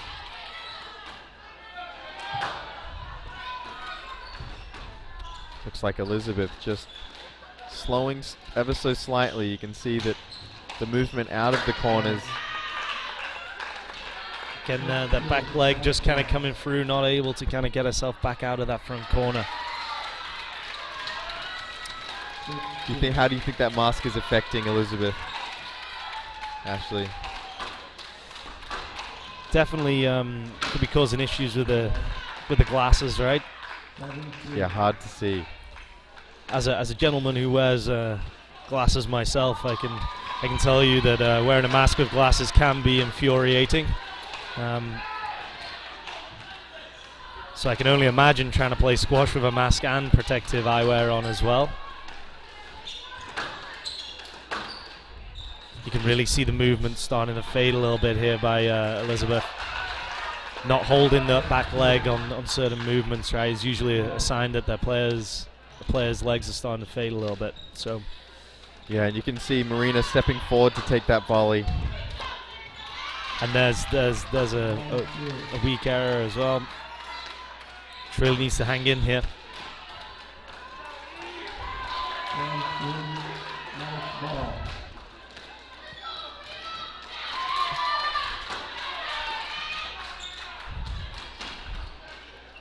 And that's the match. That's the match. 3-love to Marino. That's Harvard's 7th win of the match, as they edge ever closer to closing out this whole match here. Harvard up 8-0 now with the number 7 match to go, first game.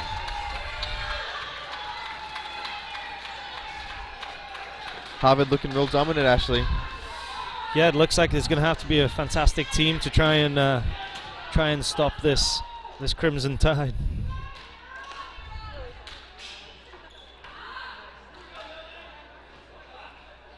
So just looking at the other semi-final that's being played right now, Drexel and Trinity.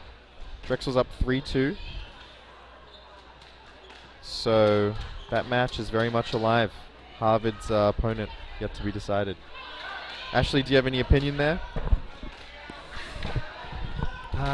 Obviously, Drexel coming off a great win yesterday, taking down number 3 Princeton. It's obviously a fantastic opportunity for them, and obviously I know Trinity is struggling with a few COVID players missing, so also another opportunity for them there as well. So if both teams, there's a lot on the line. So I don't know. I feel like Drexel might just sneak it, just with the buzz of the win from yesterday, but really is a fantastic semi-final. With a huge opportunity lying ahead, right? Right, Trinity, which I'm sure nervous, even though as a 2 seed, know that they have to step up today and COVID aside or lineup, whatever's happening on their lineup, right? And that's where the team and the depth of your team and how hard those players that may have not kind of walked into the top 9 in season that are being called on now. You question if they've been working hard, and that's their time to come in and help the team, so it just shows how important it is that the whole team is always training hard and really working together for moments like this, right?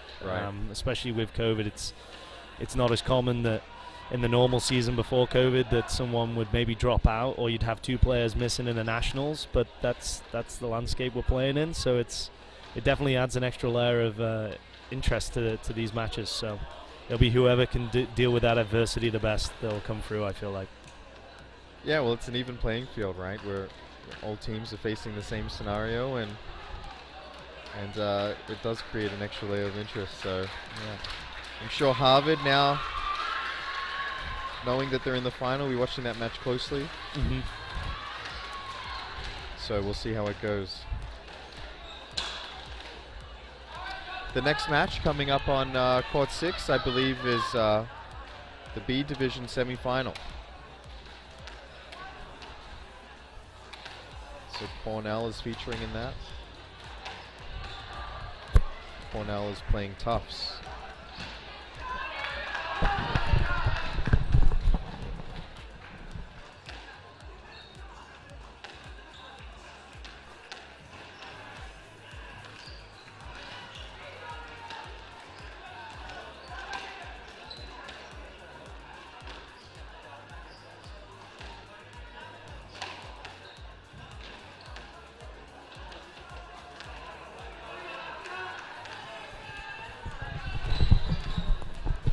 For those of us still with us, the next match is the B semi-final between Cornell and Tufts, and that starts at 4 o'clock. So look forward to being with you then. Yeah, we'll tune back in for that match, and we look forward to that B semi-final.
back to the women's B's semi-final between Tufts and Cornell. The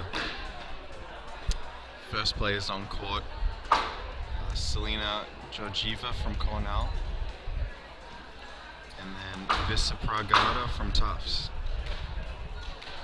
I believe the first players are the number 3s. I think it's the same order. Correct. I think it's the same order as it was earlier, Justin. 3s followed by 2s, 3s followed by 1s by 2s, I believe.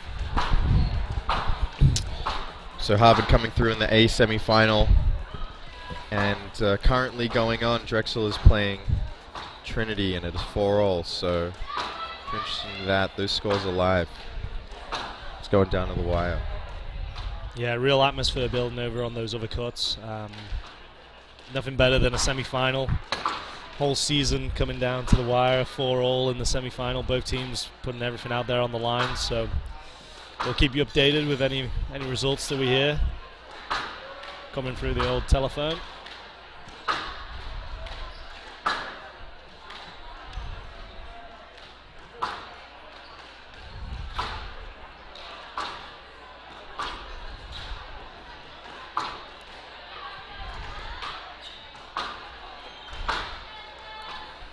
Be an interesting game here because both players don't get the home court advantage, right? As we discussed in the previous game with Harvard, there was obviously a fairly large benefit to the home players of Harvard who get to train here every day. So back to a level playing field here, Justin. That's right. Yeah, you could tell that Harvard looked very comfortable on the home court, especially this glass court can make a big difference. But these two players not having that experience.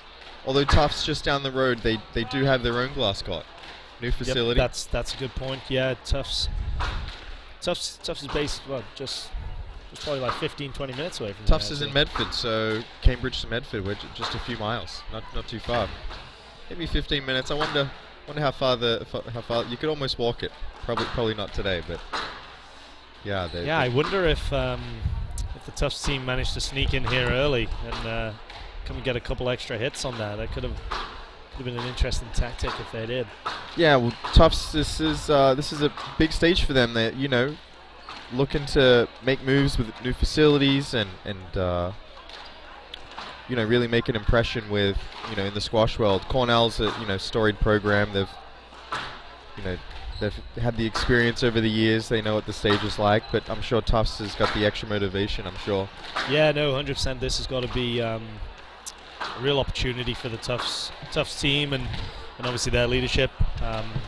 Good friend actually, Joey Rejo, is the current head coach at Tufts, and he said that he was very excited for this occasion. So, just an update from the Drexel Trinity match. We have Alina Bushman, who won the third game, down 2-love against Noran Youssef at the 2 position, and is currently up 5-0 in the 4th. So. This could go down to 4-all, 2-all, and then that would decide the A division finalist against Harvard tomorrow. Yeah, that will be a remarkable comeback, and definitely if she completes the comeback and takes it in 5, they've already made history, Drexel. So there's a good chance they could extend that history if they sneak that and end up in the final with Harvard. Interesting to note, though, Harvard got their team off quick. They won 9-0 and already probably tucking into the lunch and relaxing, whereas both teams, Trinity and Drexel, still fighting it out to decide who's in the final probably an hour and a half later. So little less rest and a few extra factors that may give them a little bit more of an advantage to already add to the courts. So yeah, the mind games, right? Yeah, there's all sorts going on here, so it's an exciting weekend here in Harvard, in Boston. Crikey, I see that we have a potential bagel on the cards here in the number 2 string in the Trinity Drexel game. Alina Bushman, 10-love up against Noran Youssef. Would you do it, Ashley? 100%, wouldn't even doubt it. I think at this stage of the match you would have to, because you don't want to give your opponent even 1 point to get into that 5th game. Can't sympathize with your opponent, and judging by the match itself, it looked a little bit feisty, so I would have no qualms in taking the bagel right there. Fifth game, that's going to be interesting. We'll keep everyone posted. Did you ever have a game when you were at Drexel that came down to the wire and was all on you, Justin? Or That's a good question. I'm sure. I mean, the 4 years that I was playing, I would have had, but nothing like a national semifinal. You know, Drexel. At that point, I was my first year at Drexel was the first year as a varsity program. So I was, okay, so I you was really one got of the in first at recruits. And the start of the program. Nice. yeah, I was at the front. I was actually at F&M with John White my freshman year, and then when he went over to Drexel, then you know I ended up going to Drexel as well. So those dual matches were good. Drop shot there. Still building out the program in those early days, so probably not as much on my shoulders. But anyway, great start by Cornell. Great shot into that front left by Selena Georgieva.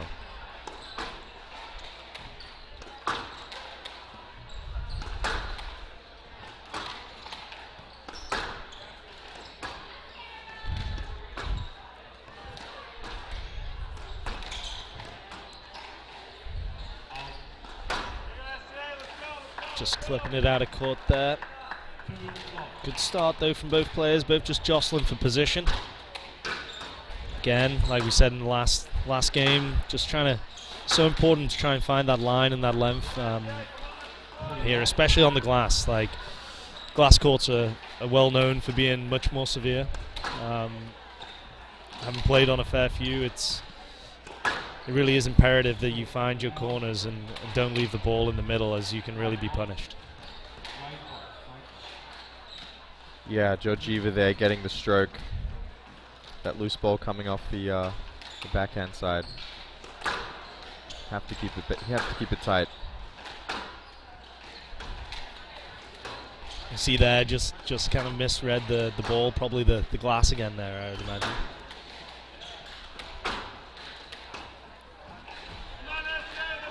Good ball put into the front there by Georgieva, taking a strong start up to, she's up 4-0 in the first game.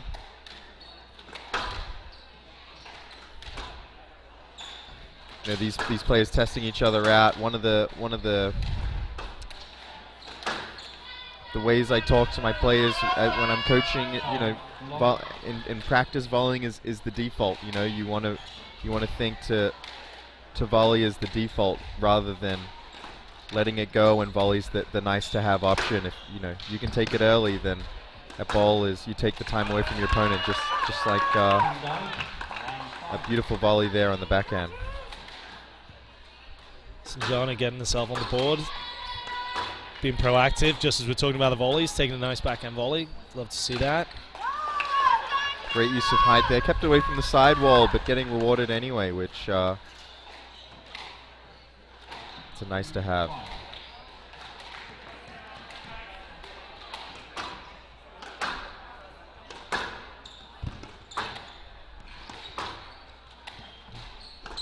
So just confirming that Drexel versus Trinity match is now in the 5th game. They're about to start.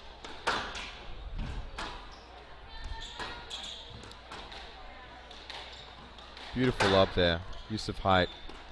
Yeah, it's often an underused shot, I feel like, in college squash as well. Like, there's so much time and space and good value in using that lift, you know. Yeah, you can get lost in the physical side, the physical attributes, and the hard hitting, the taking it early, but really, you know, on the defensive side, taking it, giving yourself that time to reset makes a big difference. Great short ball in here, nice, yeah, that is tight, a just volley. Simple squeeze. I can tell you, as a player who played in college with much less athletic ability to my other peers playing at the top spot, the height is definitely your friend. Was that always the case, Ashley? Always the case, compared to all of these fast, fantastic athletes that we have in the CSA. Goes to show you can play it. You know, you can play it a number of ways, right? It's the beauty of the game. There's more than one way to skin a cat, I believe, is the expression. That is right.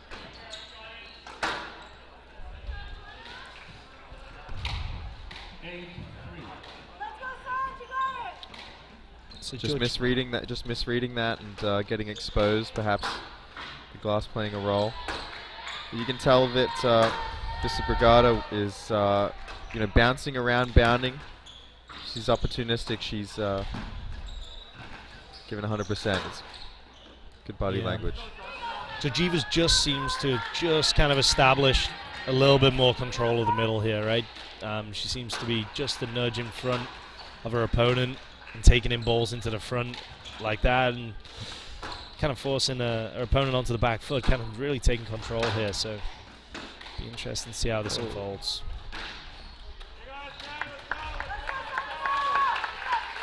Yeah, Georgieva out in front.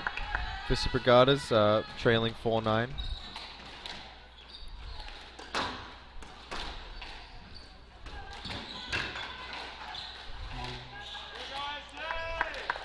Great counter there. Georgieva throwing that ball into the front, but Vista Brigada just waiting and putting a good basic drop shot. Sometimes that's what it is, right? It's just the basic response that it's not as impressive, but it gets the job done. Yeah, and I feel like it's such a fine line as well, Justin, between attacking and then obviously being countered. Like Georgieva's got to be careful here. If she takes the ball in too early, or it's not quite to the quality needed, Vista Brigada could definitely get on and counter fairly quickly and hurt her that way. So, fantastic shot! Did she get that great get? Front left to front right. Players showing off their athleticism here. Very nice. Great rally there. Beautiful. Cornell taking that 11-5. But a great display of athleticism by both players. Still 0-0 across the board between Cornell and Tufts.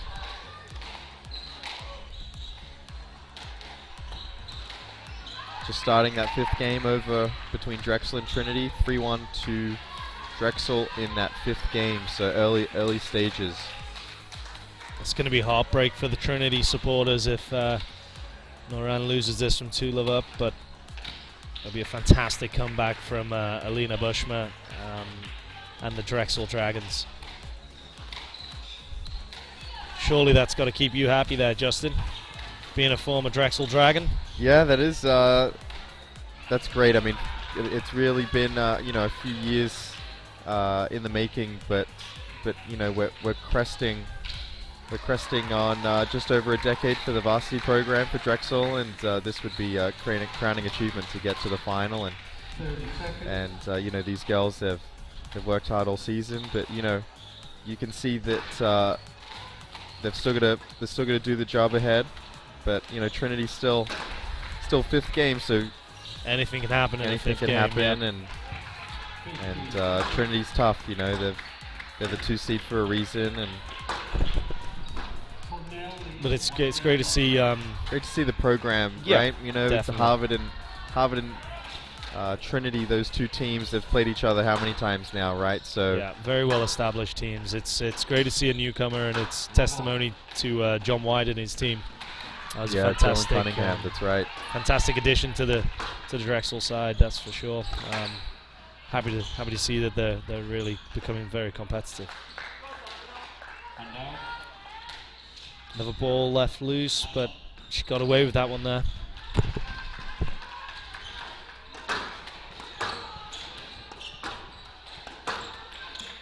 Great basic line there. Just a good counter on the volley. Taking time away from her opponent, getting rewarded for it.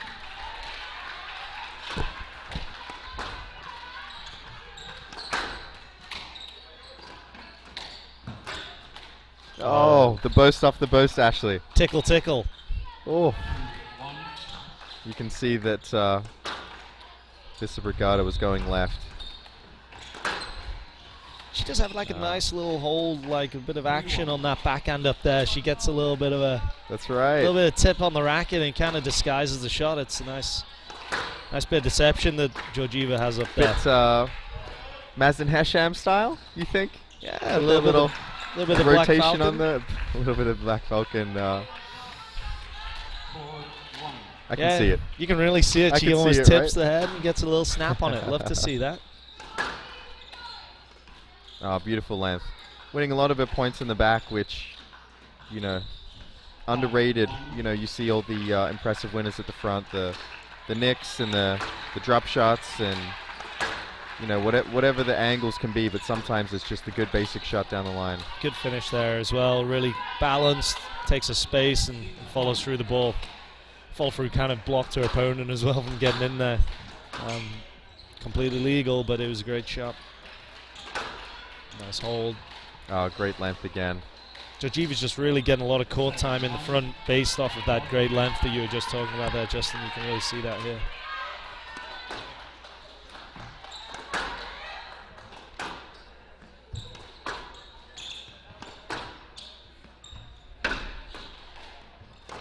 Here's a chance. Just clipping, was that Just the 10? just clip the 10? Just to the top of the tin there. Wasn't actually a bad choice. She had her opponent actually moving backwards. Nice use of height here. Oh.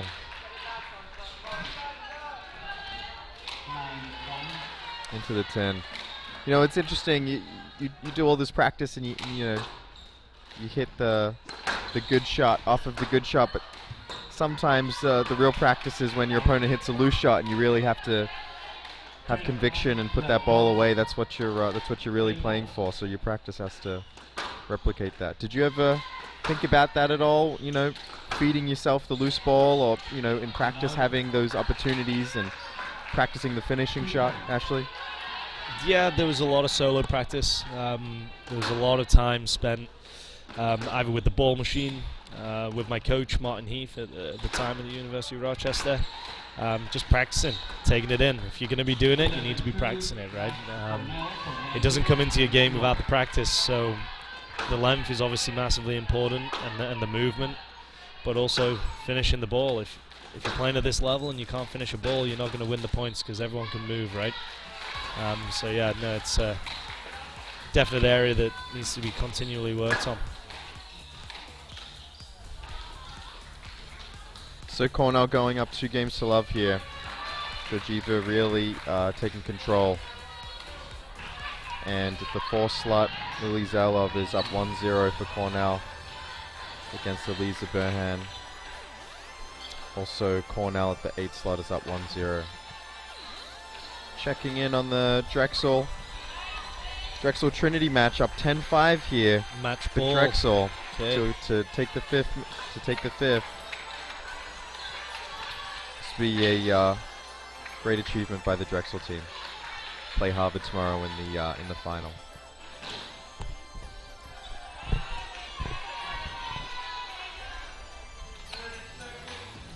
So Ashley, we saw the Tufts player there. She was staying behind her opponent, a few loose balls. Is it really just about the basics for her? Is there something else that she could be doing, thinking about? Is it a confidence or position? Yeah, I think she's got to really try and get herself in front of the opponent, try and start winning that battle for the middle of the court. Georgieva right now, she seems to be doing a good job of kind of controlling that middle with the depth, but also attacking at the right time. So yeah, it's going to be an uphill battle, but she's got to try and get herself into a few more of these rallies and see if she can really challenge Georgieva towards the end of the latter stages of the game. Yeah, not for a lack of trying. She's she's got really great putting it energy, in there, yeah. fast feet, moving well. Nice free-flowing squash. Not a lot of decisions, right? It's yeah, it's always great to see. And she's earned her reward there for the good pressure.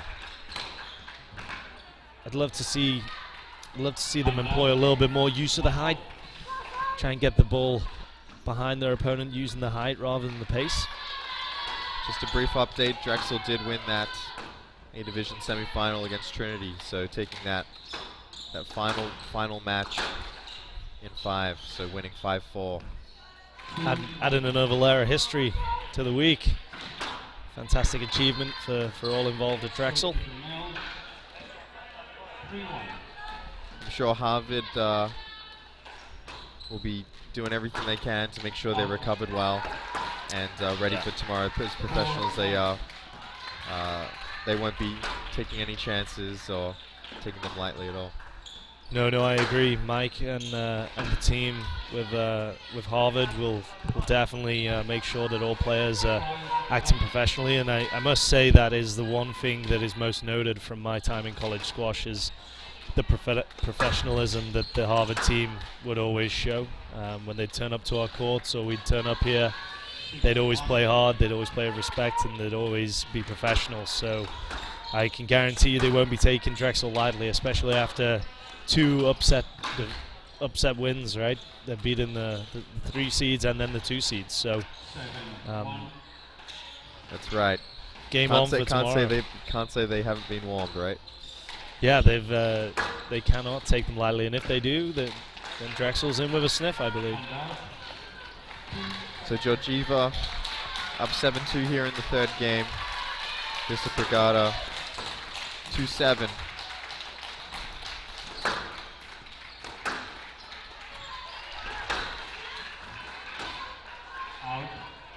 Georgieva just forcing the loose ball. Good basics again.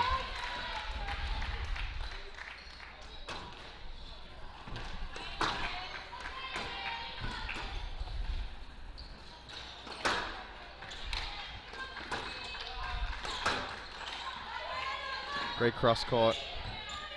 Oh, nice hands. Nice soft hands. Squeezed. The Falcon drop, right? Here we go, hang on. Oh, Oh, yeah, just nice. tips that head a little bit, then delivers the edge. Thanks for coming. Shows the length.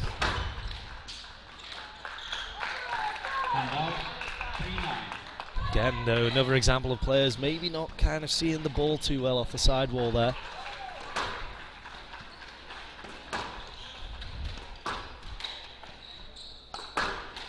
So how many college programs have glass courts, Ashley? Well, Full glass courts. That's a good question. I can list off a few that I know. I definitely know that the UPenn facilities that they've just upgraded has 2 glass courts. One with, I think they both have paneled front walls, but are predominantly glass. Dartmouth have a glass. Harvard, Yale. I'm trying to think of who else. Cornell, half glass courts. So there's definitely quite a few floating around. It's always a pleasure to play on as well. Yeah, I think, is Harvard the only one that has a black ball? I believe so. Yeah. Yep. It's kind of unique in that essence. Yeah, there's an adjustment for sure.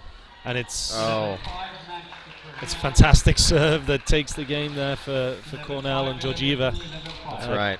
Closing that one out quickly in 3, 5, 2, and 5. So looking at the other 2 matches, the 4 position, Cornell is up 1-0, and as they're also on the 8th slot, 1-0. So Cornell looking like they're in control. Out to an early start. Take some confidence here. I'm sure they, the A division is increasingly more competitive, and Cornell want to send a message that they want to be winning the Bs and getting back to that A division flight as quickly as possible. Yeah, no, exactly. That's got to be on David Palmer's mind of getting his Cornell team back up into that A draw. With some of the other Ivy League teams, I know Cornell and Columbia slipped out in recent years, and I'm sure that's on the top of his to-do list, is to get his teams back up into those the top echelon of college squash. Yeah. But like you say, the game in college squash is getting more and more competitive. We're getting more and more players that are getting better here in the US. Thanks to coaches like yourself, Justin.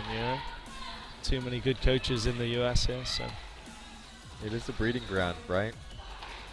If you've got facilities and you've got people with intent, there's definitely going to be some good players coming around. Ashley, are you interested in coaching at all? How does that fit into your life with squash right now? I love to coach, I'll be honest with you, but 2 to 4 hours a week is enough for me. So I love helping a few players and do help out with a little bit of coaching here and there. Coached a lot whilst I was in college, helping a couple of local players out, helping my teammates. I really enjoyed that. But for now, I'm going to remain in the corporate setting and see how far I can go there before having to maybe move back into some coaching further down the line. I'm not sure. Yeah, well, it's always, fortunately, it's as it's growing, especially someone in your position with your experience, there'll be opportunities over time, right? They'll tempt you. Yeah, no, don't tempt me.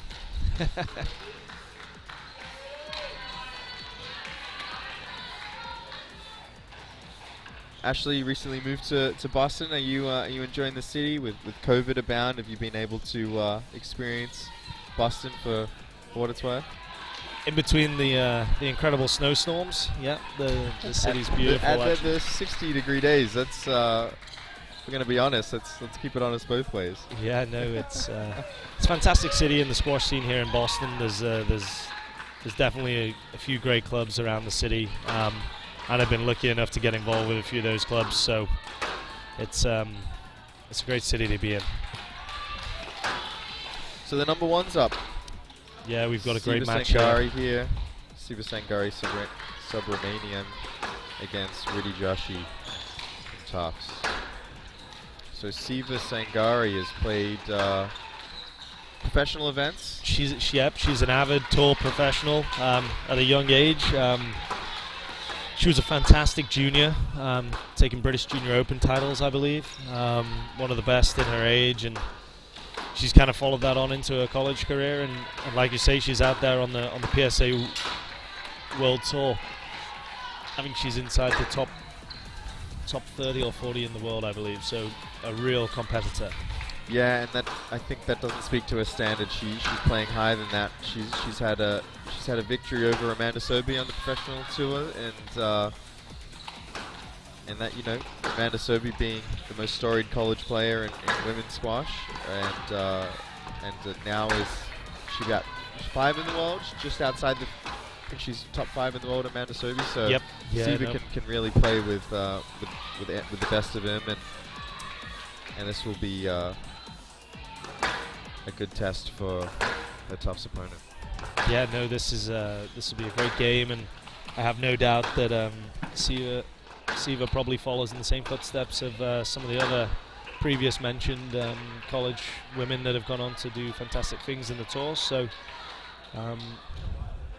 and winning over Amanda Sobey in one game is a fantastic achievement. So lots to come from her, and I'm looking forward to seeing this game here with her and her opponent from Tufts. Ashley, did you ever consider a professional career in squash? I played for 4 years on the tour before coming to the United States for college. It's a tough lifestyle. It's hard. Those guys have to work hard. I wish I'd done it the other way around. I wish I'd come to college at 18 and then gone pro, but not to be. So it is a tough lifestyle, but I enjoyed my time thoroughly. You get to travel, you get to meet some fantastic people, and it's a great game.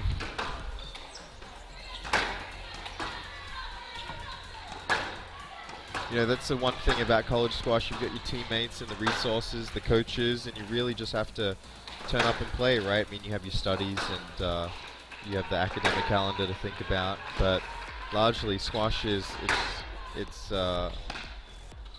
simplified.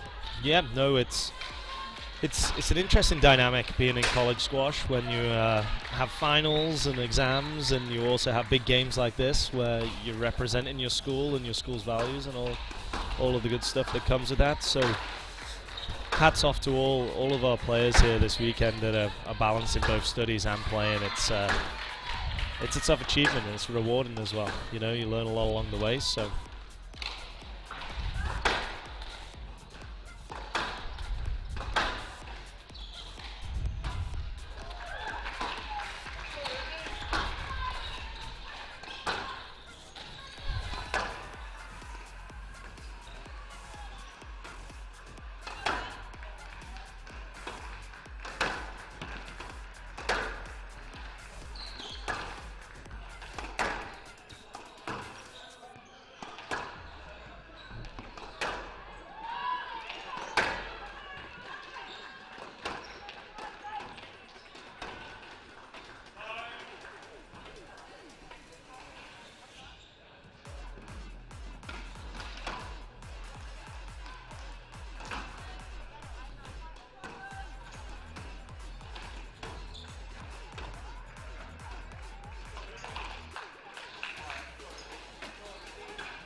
So tough to serve here in this #1 match.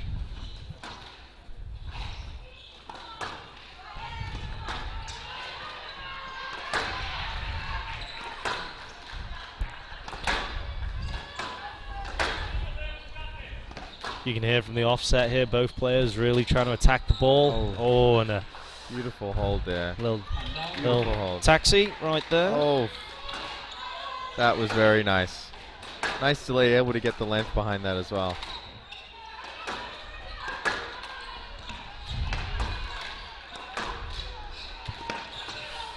You can see Siva just taking the ball nice and early.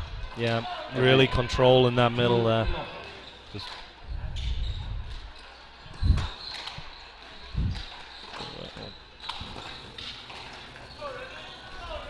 off to a quick start, 3-0 here. First game. Siva got a very nice technique, very clean, on her toes. Yeah, both players, nice little compact swings, leaving very little room for error.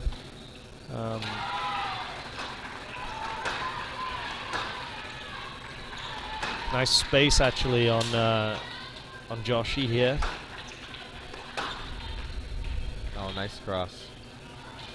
Just hitting her targets perfectly. It's very subtle that, you know, the difference between a good cross court and a cross court that gets cut off is, you know, it's sometimes inches, but makes a big difference in the outcome. And when you can hit that spot consistently, that good cross court target, really stretch your opponent out in the back.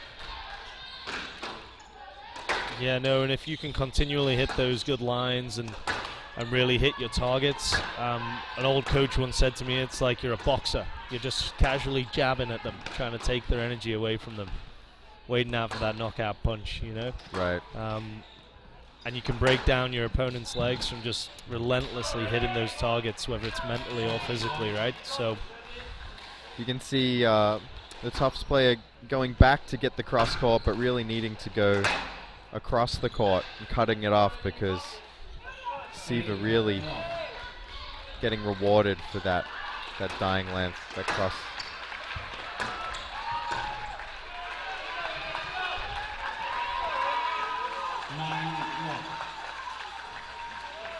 Siva up here 9-0.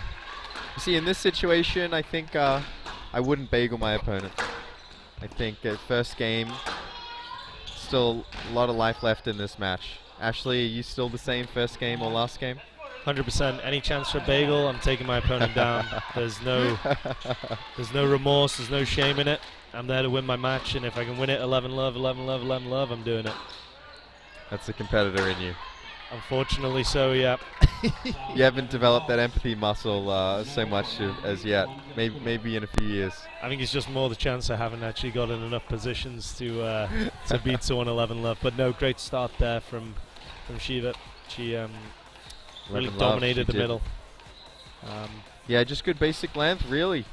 Taking it early. You can see that, you know, really hitting her targets back there. Not really needing to go to the front and there you go. And Josh, she's really putting everything out there, but she's just not been able to get in front of her opponent from Cornell yet, and it's been reflected in the scorecard. So just updating the team score between Cornell and Tufts. We have Cornell up 3-0 with wins at the 3, 4, and 8 positions. So the 1's currently on court, the 5's just about to start.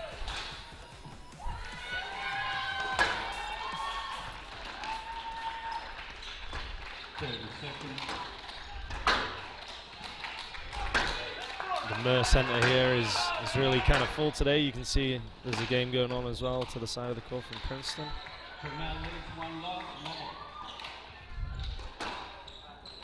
It's great to see so many people back watching squash. I know I said that earlier, but really starting to kind of return to normal a little bit and getting a few more players back in.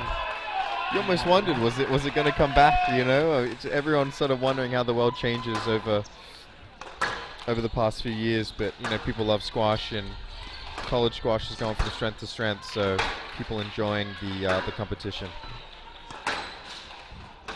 Yeah, no, and they have probably a good time to give a shout out to the CSA for doing everything they can as well to ensure that these players can get back, and all the individual colleges following the rules to try and get them back on court as soon as possible. You know, a lot of players missed out on some game time due to the pandemic, and it's nice to see that we're making it work and getting all those good squash games back in, you know. Yeah, big shout out to college squash and everyone working hard to get this event on the calendar this year.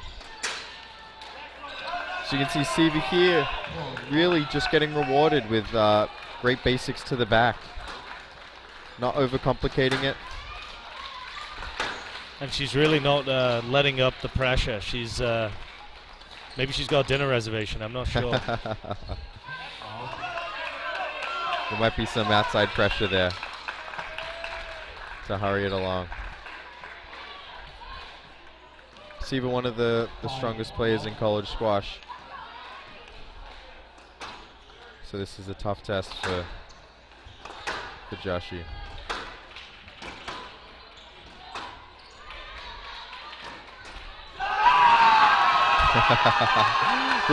the tough supporters there really getting behind Joshi's first point there, which is nice to see, although on a 10. I think when you're... Siva really should have stuck to the length game, actually. That's a great get out of the front left there. She's really putting in here, trying to hang in these rallies, but... Good width. Joshi really needing to come across and cut that ball off. Digging it out of the back is hard work. Great line, perfect. Another line. immaculate line, yeah. This is a great angle. We're going to see it here.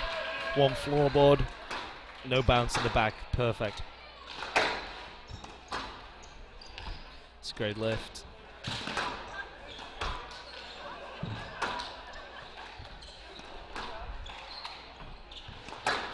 Nice, good shot. You can really see her reaching out and anchoring that back leg. The player from Cornell there, look at her just really holding that middle. Balance, great footwork, soft hands. I'm sure she's done a lot of work with David Palmer. David Palmer, one of the most prolific movers and competitors out there on the tour ever, so no surprise that it's rubbing off on his players.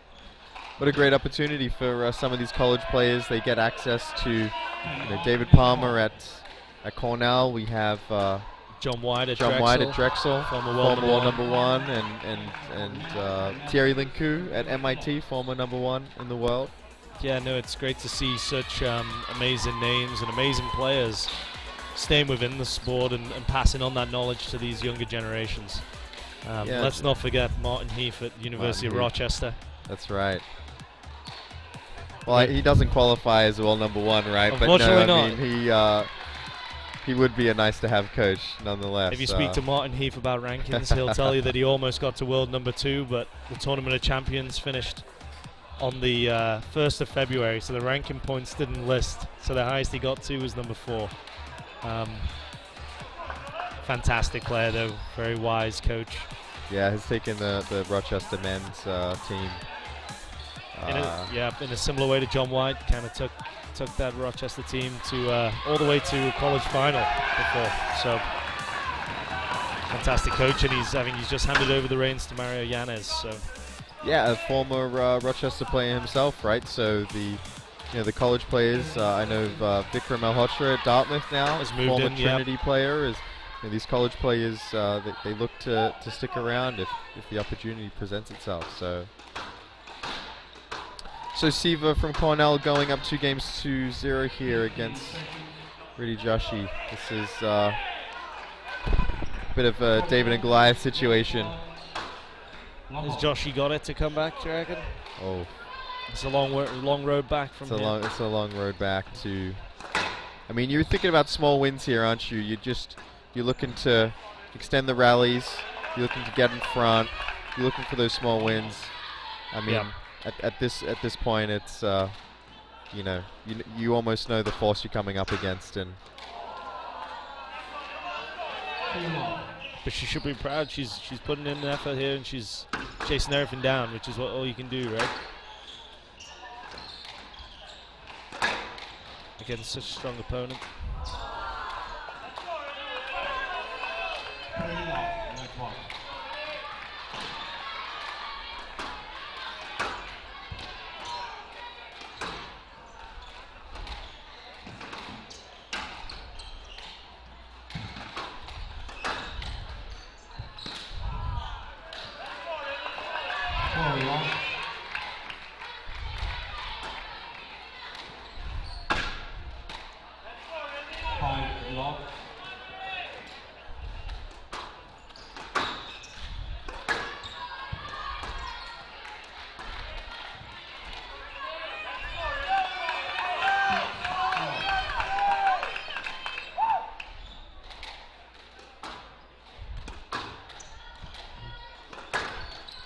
We're off to a quick start here, 6-love in the third. Yeah, and you feel the pressure of the first 2 games really kind of taking it out of Joshi now. It's hard. There's another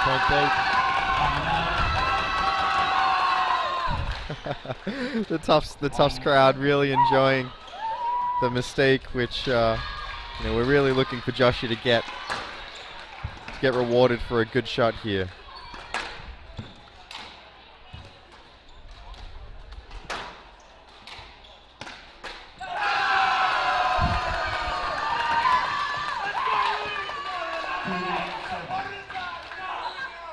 Not even a smile from Joshi. A lapse of concentration here as well. Yeah, Joshi should capitalize. 3 points in a row.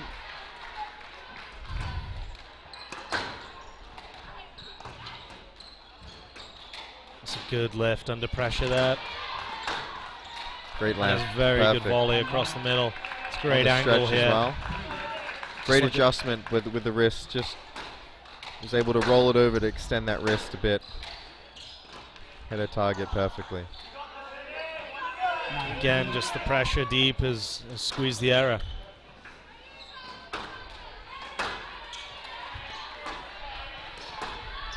Oh, nice little hold flick there. Love to see that. For anyone looking to introduce the hold more, Ashley, was that something you did? Do you have any ways to teach that across? The hold is always, once you've got the foundation, it's a great part of the game to bring in. I always thought that the best way to kind of work on my hold was trying to bring the racket into the ball as slowly as possible and then accelerate through. But it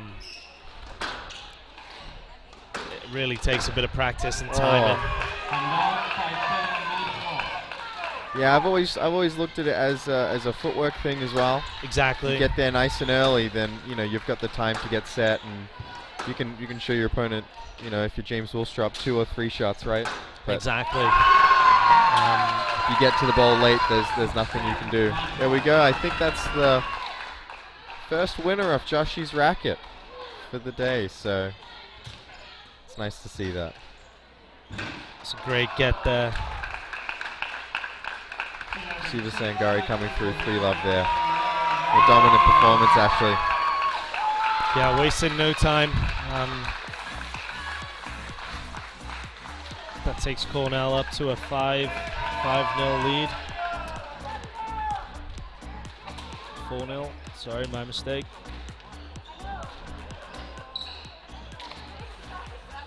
And we'll see the number 2s coming onto the court shortly.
Ashley, welcome back.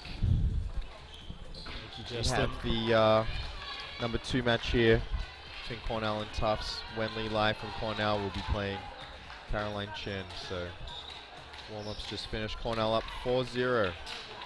And this is tough for Tufts to hang in here, but still alive.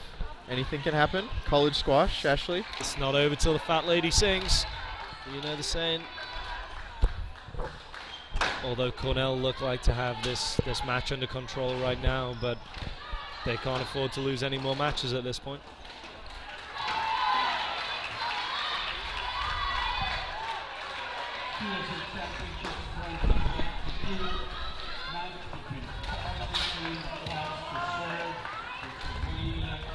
So it looks like Tufts are going to lead us off in this one.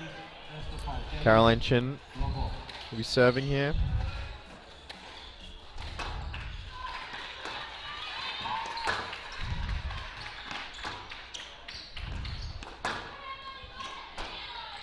Ashley, do you always look to volley the return of serve?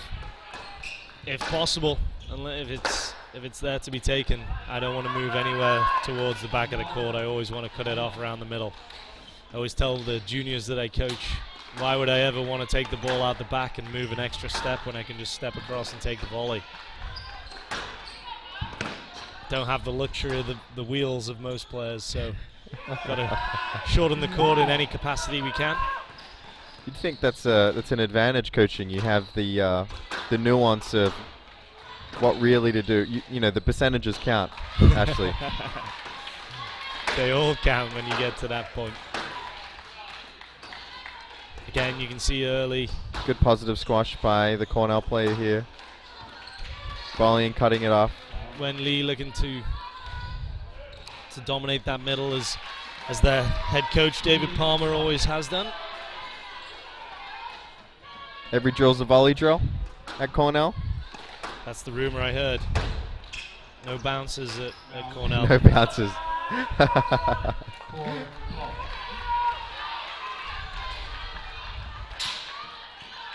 Did you ever get to watch much of David Palmer play?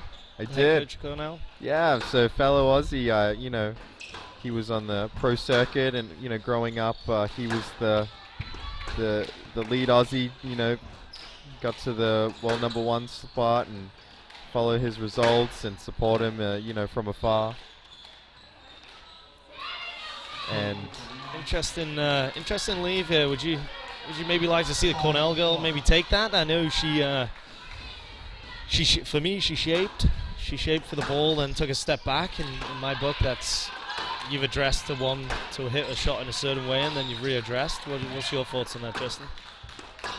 she's entitled to do that, right? But it is one of those murky lines where you'd like to see the player just step into it, and you know, you see the professional players largely they see that as an opportunity to shape, take their time, but then to finish the point. So if she's in a real confident position, she can play that ball. Would be nice to see her do that.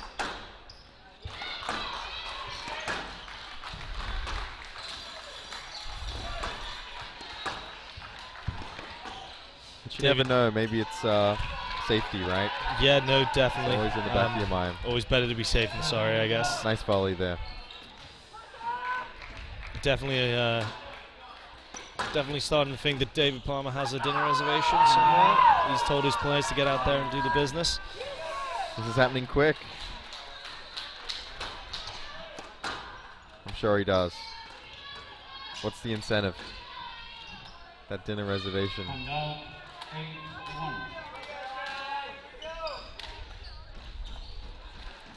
Nice here, the tough Tough supporters are still vocal, still supporting their girls out there.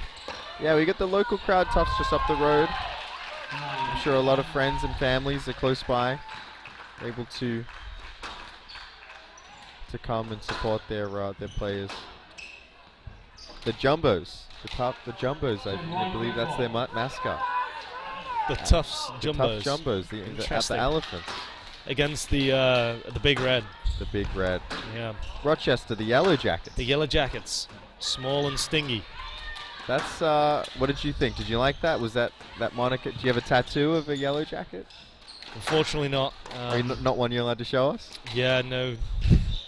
Didn't quite get around to getting my Yellow Jackets tattoo, but definitely would have preferred to be something else, maybe a gator or something like that, rather than an annoying wasp. But so, freshman year I was at F&M. Mm-hmm. We were the diplomats. The diplomats, The diplomats. So very very cordial, and then moving over to the Dragons, that was a nice reprieve. Yeah, I feel like that's a great mascot. Yeah. There's definitely a few interesting ones around college squash, that's for sure. So Cornell taking that first game, really looking confident there. Taking the ball nice and early.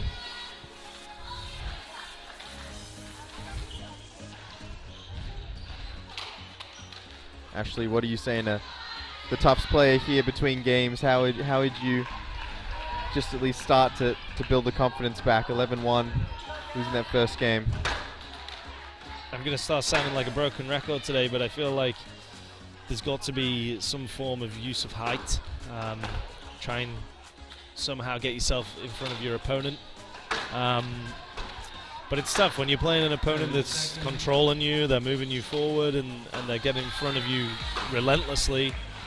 It's hard to employ that tactic, but nevertheless, you've got to go out there and persevere, and she's got to find a way, no matter how it is, to get in front.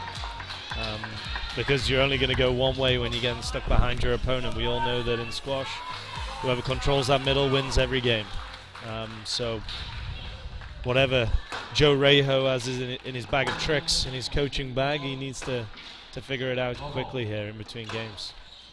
On individual level, if you're playing someone that's a difficult opponent, what are you trying to take away from at the end of the match? Are you really trying to analyze the weak areas for you to work on in the future? Do you leave that for another day for training itself, or what would you how would you think about a match like this if you on the receiving end? Yeah.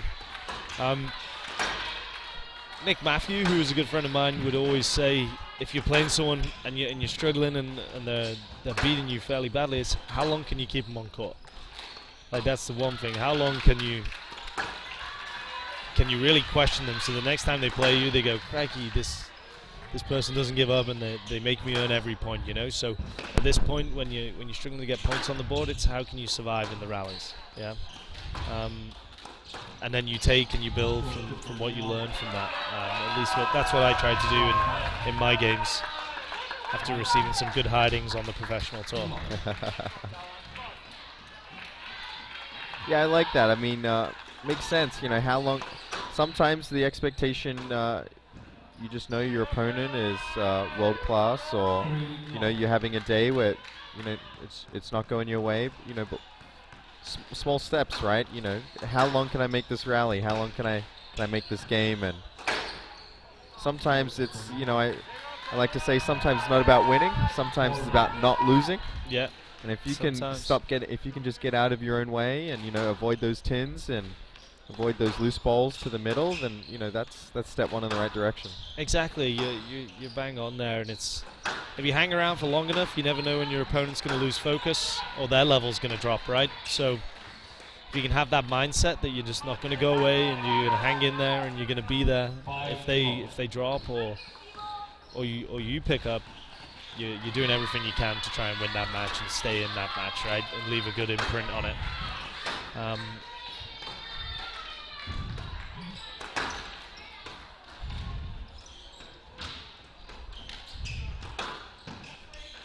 Just a couple strokes coming through here for Cornell. Yeah, a few loose balls.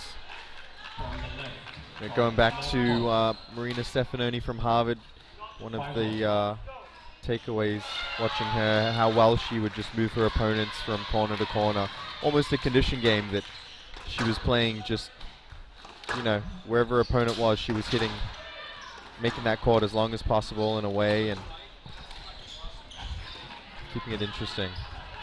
Yeah, no, it's trying to find that space, right, and make it as hard as possible for your opponent.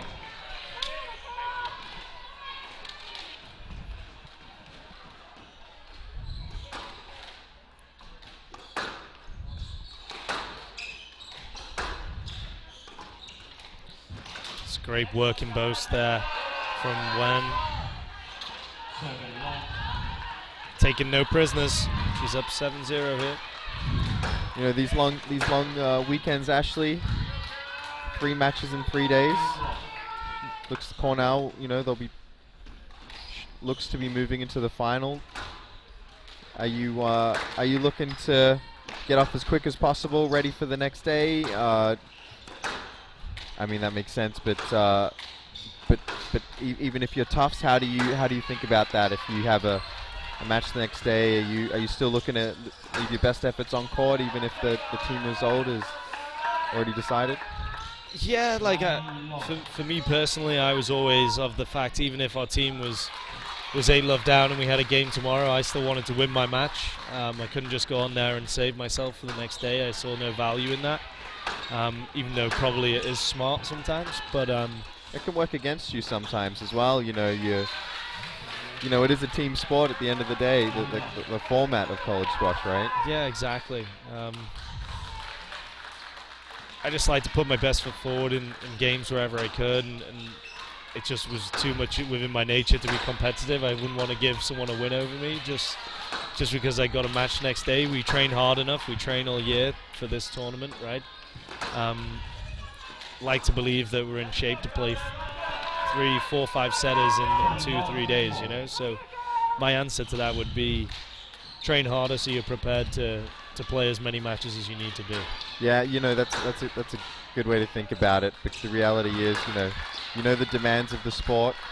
Yeah. You know the demands of this weekend, and you should be prepared. You know, there's no excuses at the end of the day, right? These athletes start their training in staggered different times based on their divisions, but from roughly October, November, they're with their team, they're playing, they're training, whether it's under the coaches or the captain. So there's no excuse to, in my opinion, some people obviously will disagree, but of going out there and really giving it your best shot in every match, you know. So Cornell taking a 2-love lead, 4-0 in the head-to-head score, and looking to close this dual match out convincingly.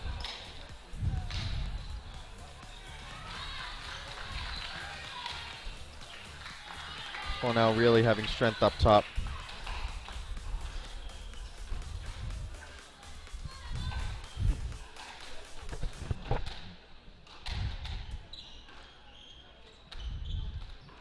Tufts keeping it interesting in the 5th spot, going up 2 games to 1. The 9th spot, it's 2-1 to Cornell, although a few of those games are very close, 13-11, 9-11 in the 2nd and 3rd games. So technically still alive, although this number 2 spot matchup went from Cornell looks in complete control, and hard to see any way out for Caroline. Yeah, it looks like Tufts are really going to have to reap some results from their lower end of the order here.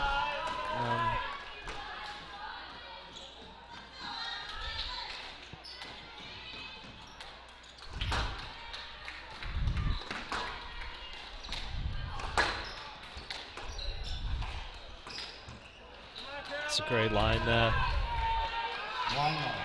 Taking the ball nice and steep, working it into that side wall again. I think we'll only be talking about that more tomorrow. The player that can find the ball that's moving into these side walls and sticking in tight is going to really come out on top of all these mini battles.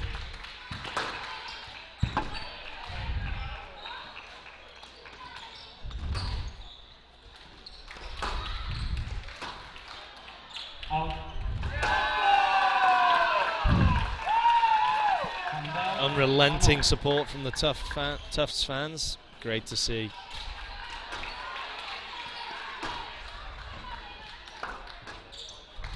It's another tight squeeze.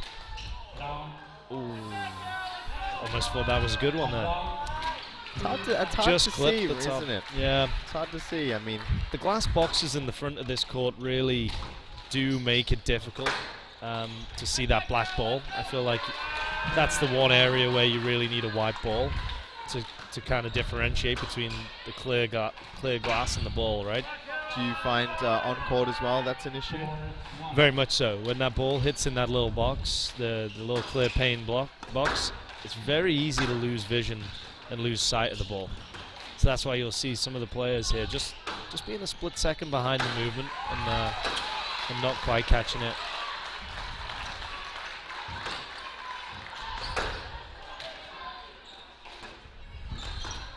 Even for us as commentators here, Justin, it's hard to see which one's clip and which ones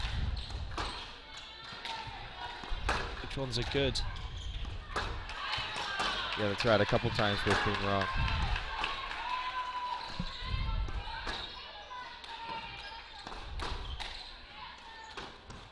So Caroline just making herself work at an extra bit there when taking a commanding 5-1 lead here.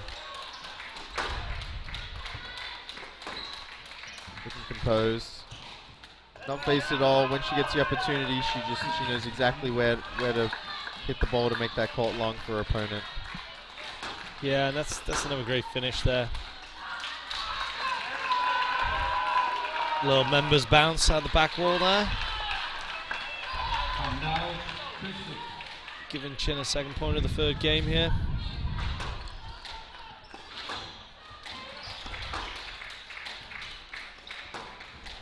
Oh, that's a sublime finish. She's really relaxing in now. Really steep prep there and can come down on that ball. Yeah, really nice dexterity in the hands.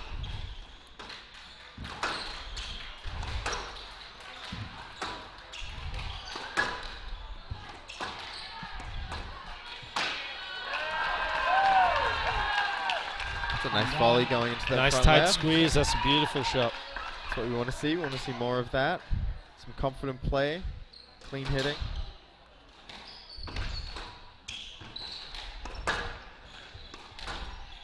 You have the mindset, Ashley, that if something's working for you, keep doing it. Did you ever mix it up for posterity's sake? No. If I found a pain point in my opponent's game, I would press it as long as I could. I'm learning a lot about you today, Ashley. It's a tough sport out there. If you want to win these big games, you got to be ruthless, you know. And as you can see from some of the Cornell players here, they're not letting up, you know. And that's probably that David Palmer mentality coming out as well.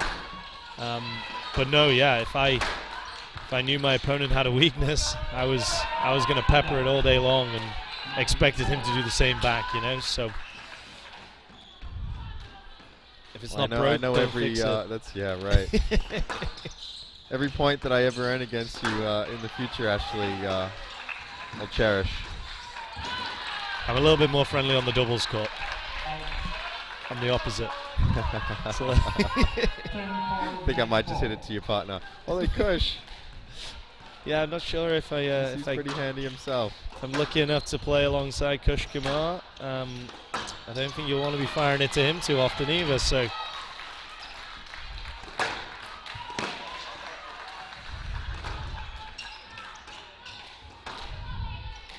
It's very well straightened out the front there. Right. From Beautiful construction of the point there, just sending the ball long and great technique in the front.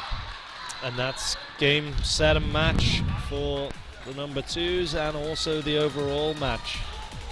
With Cornell winning, that's the fifth match for Cornell. They'll be going through to the final tomorrow.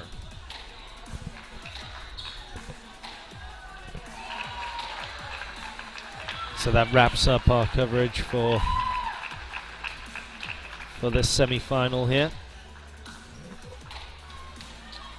Ashley, thank you. Justin, it's been a pleasure. Hopefully everyone can tune in for the final tomorrow, which is beginning at 12 p.m. I believe. That's right.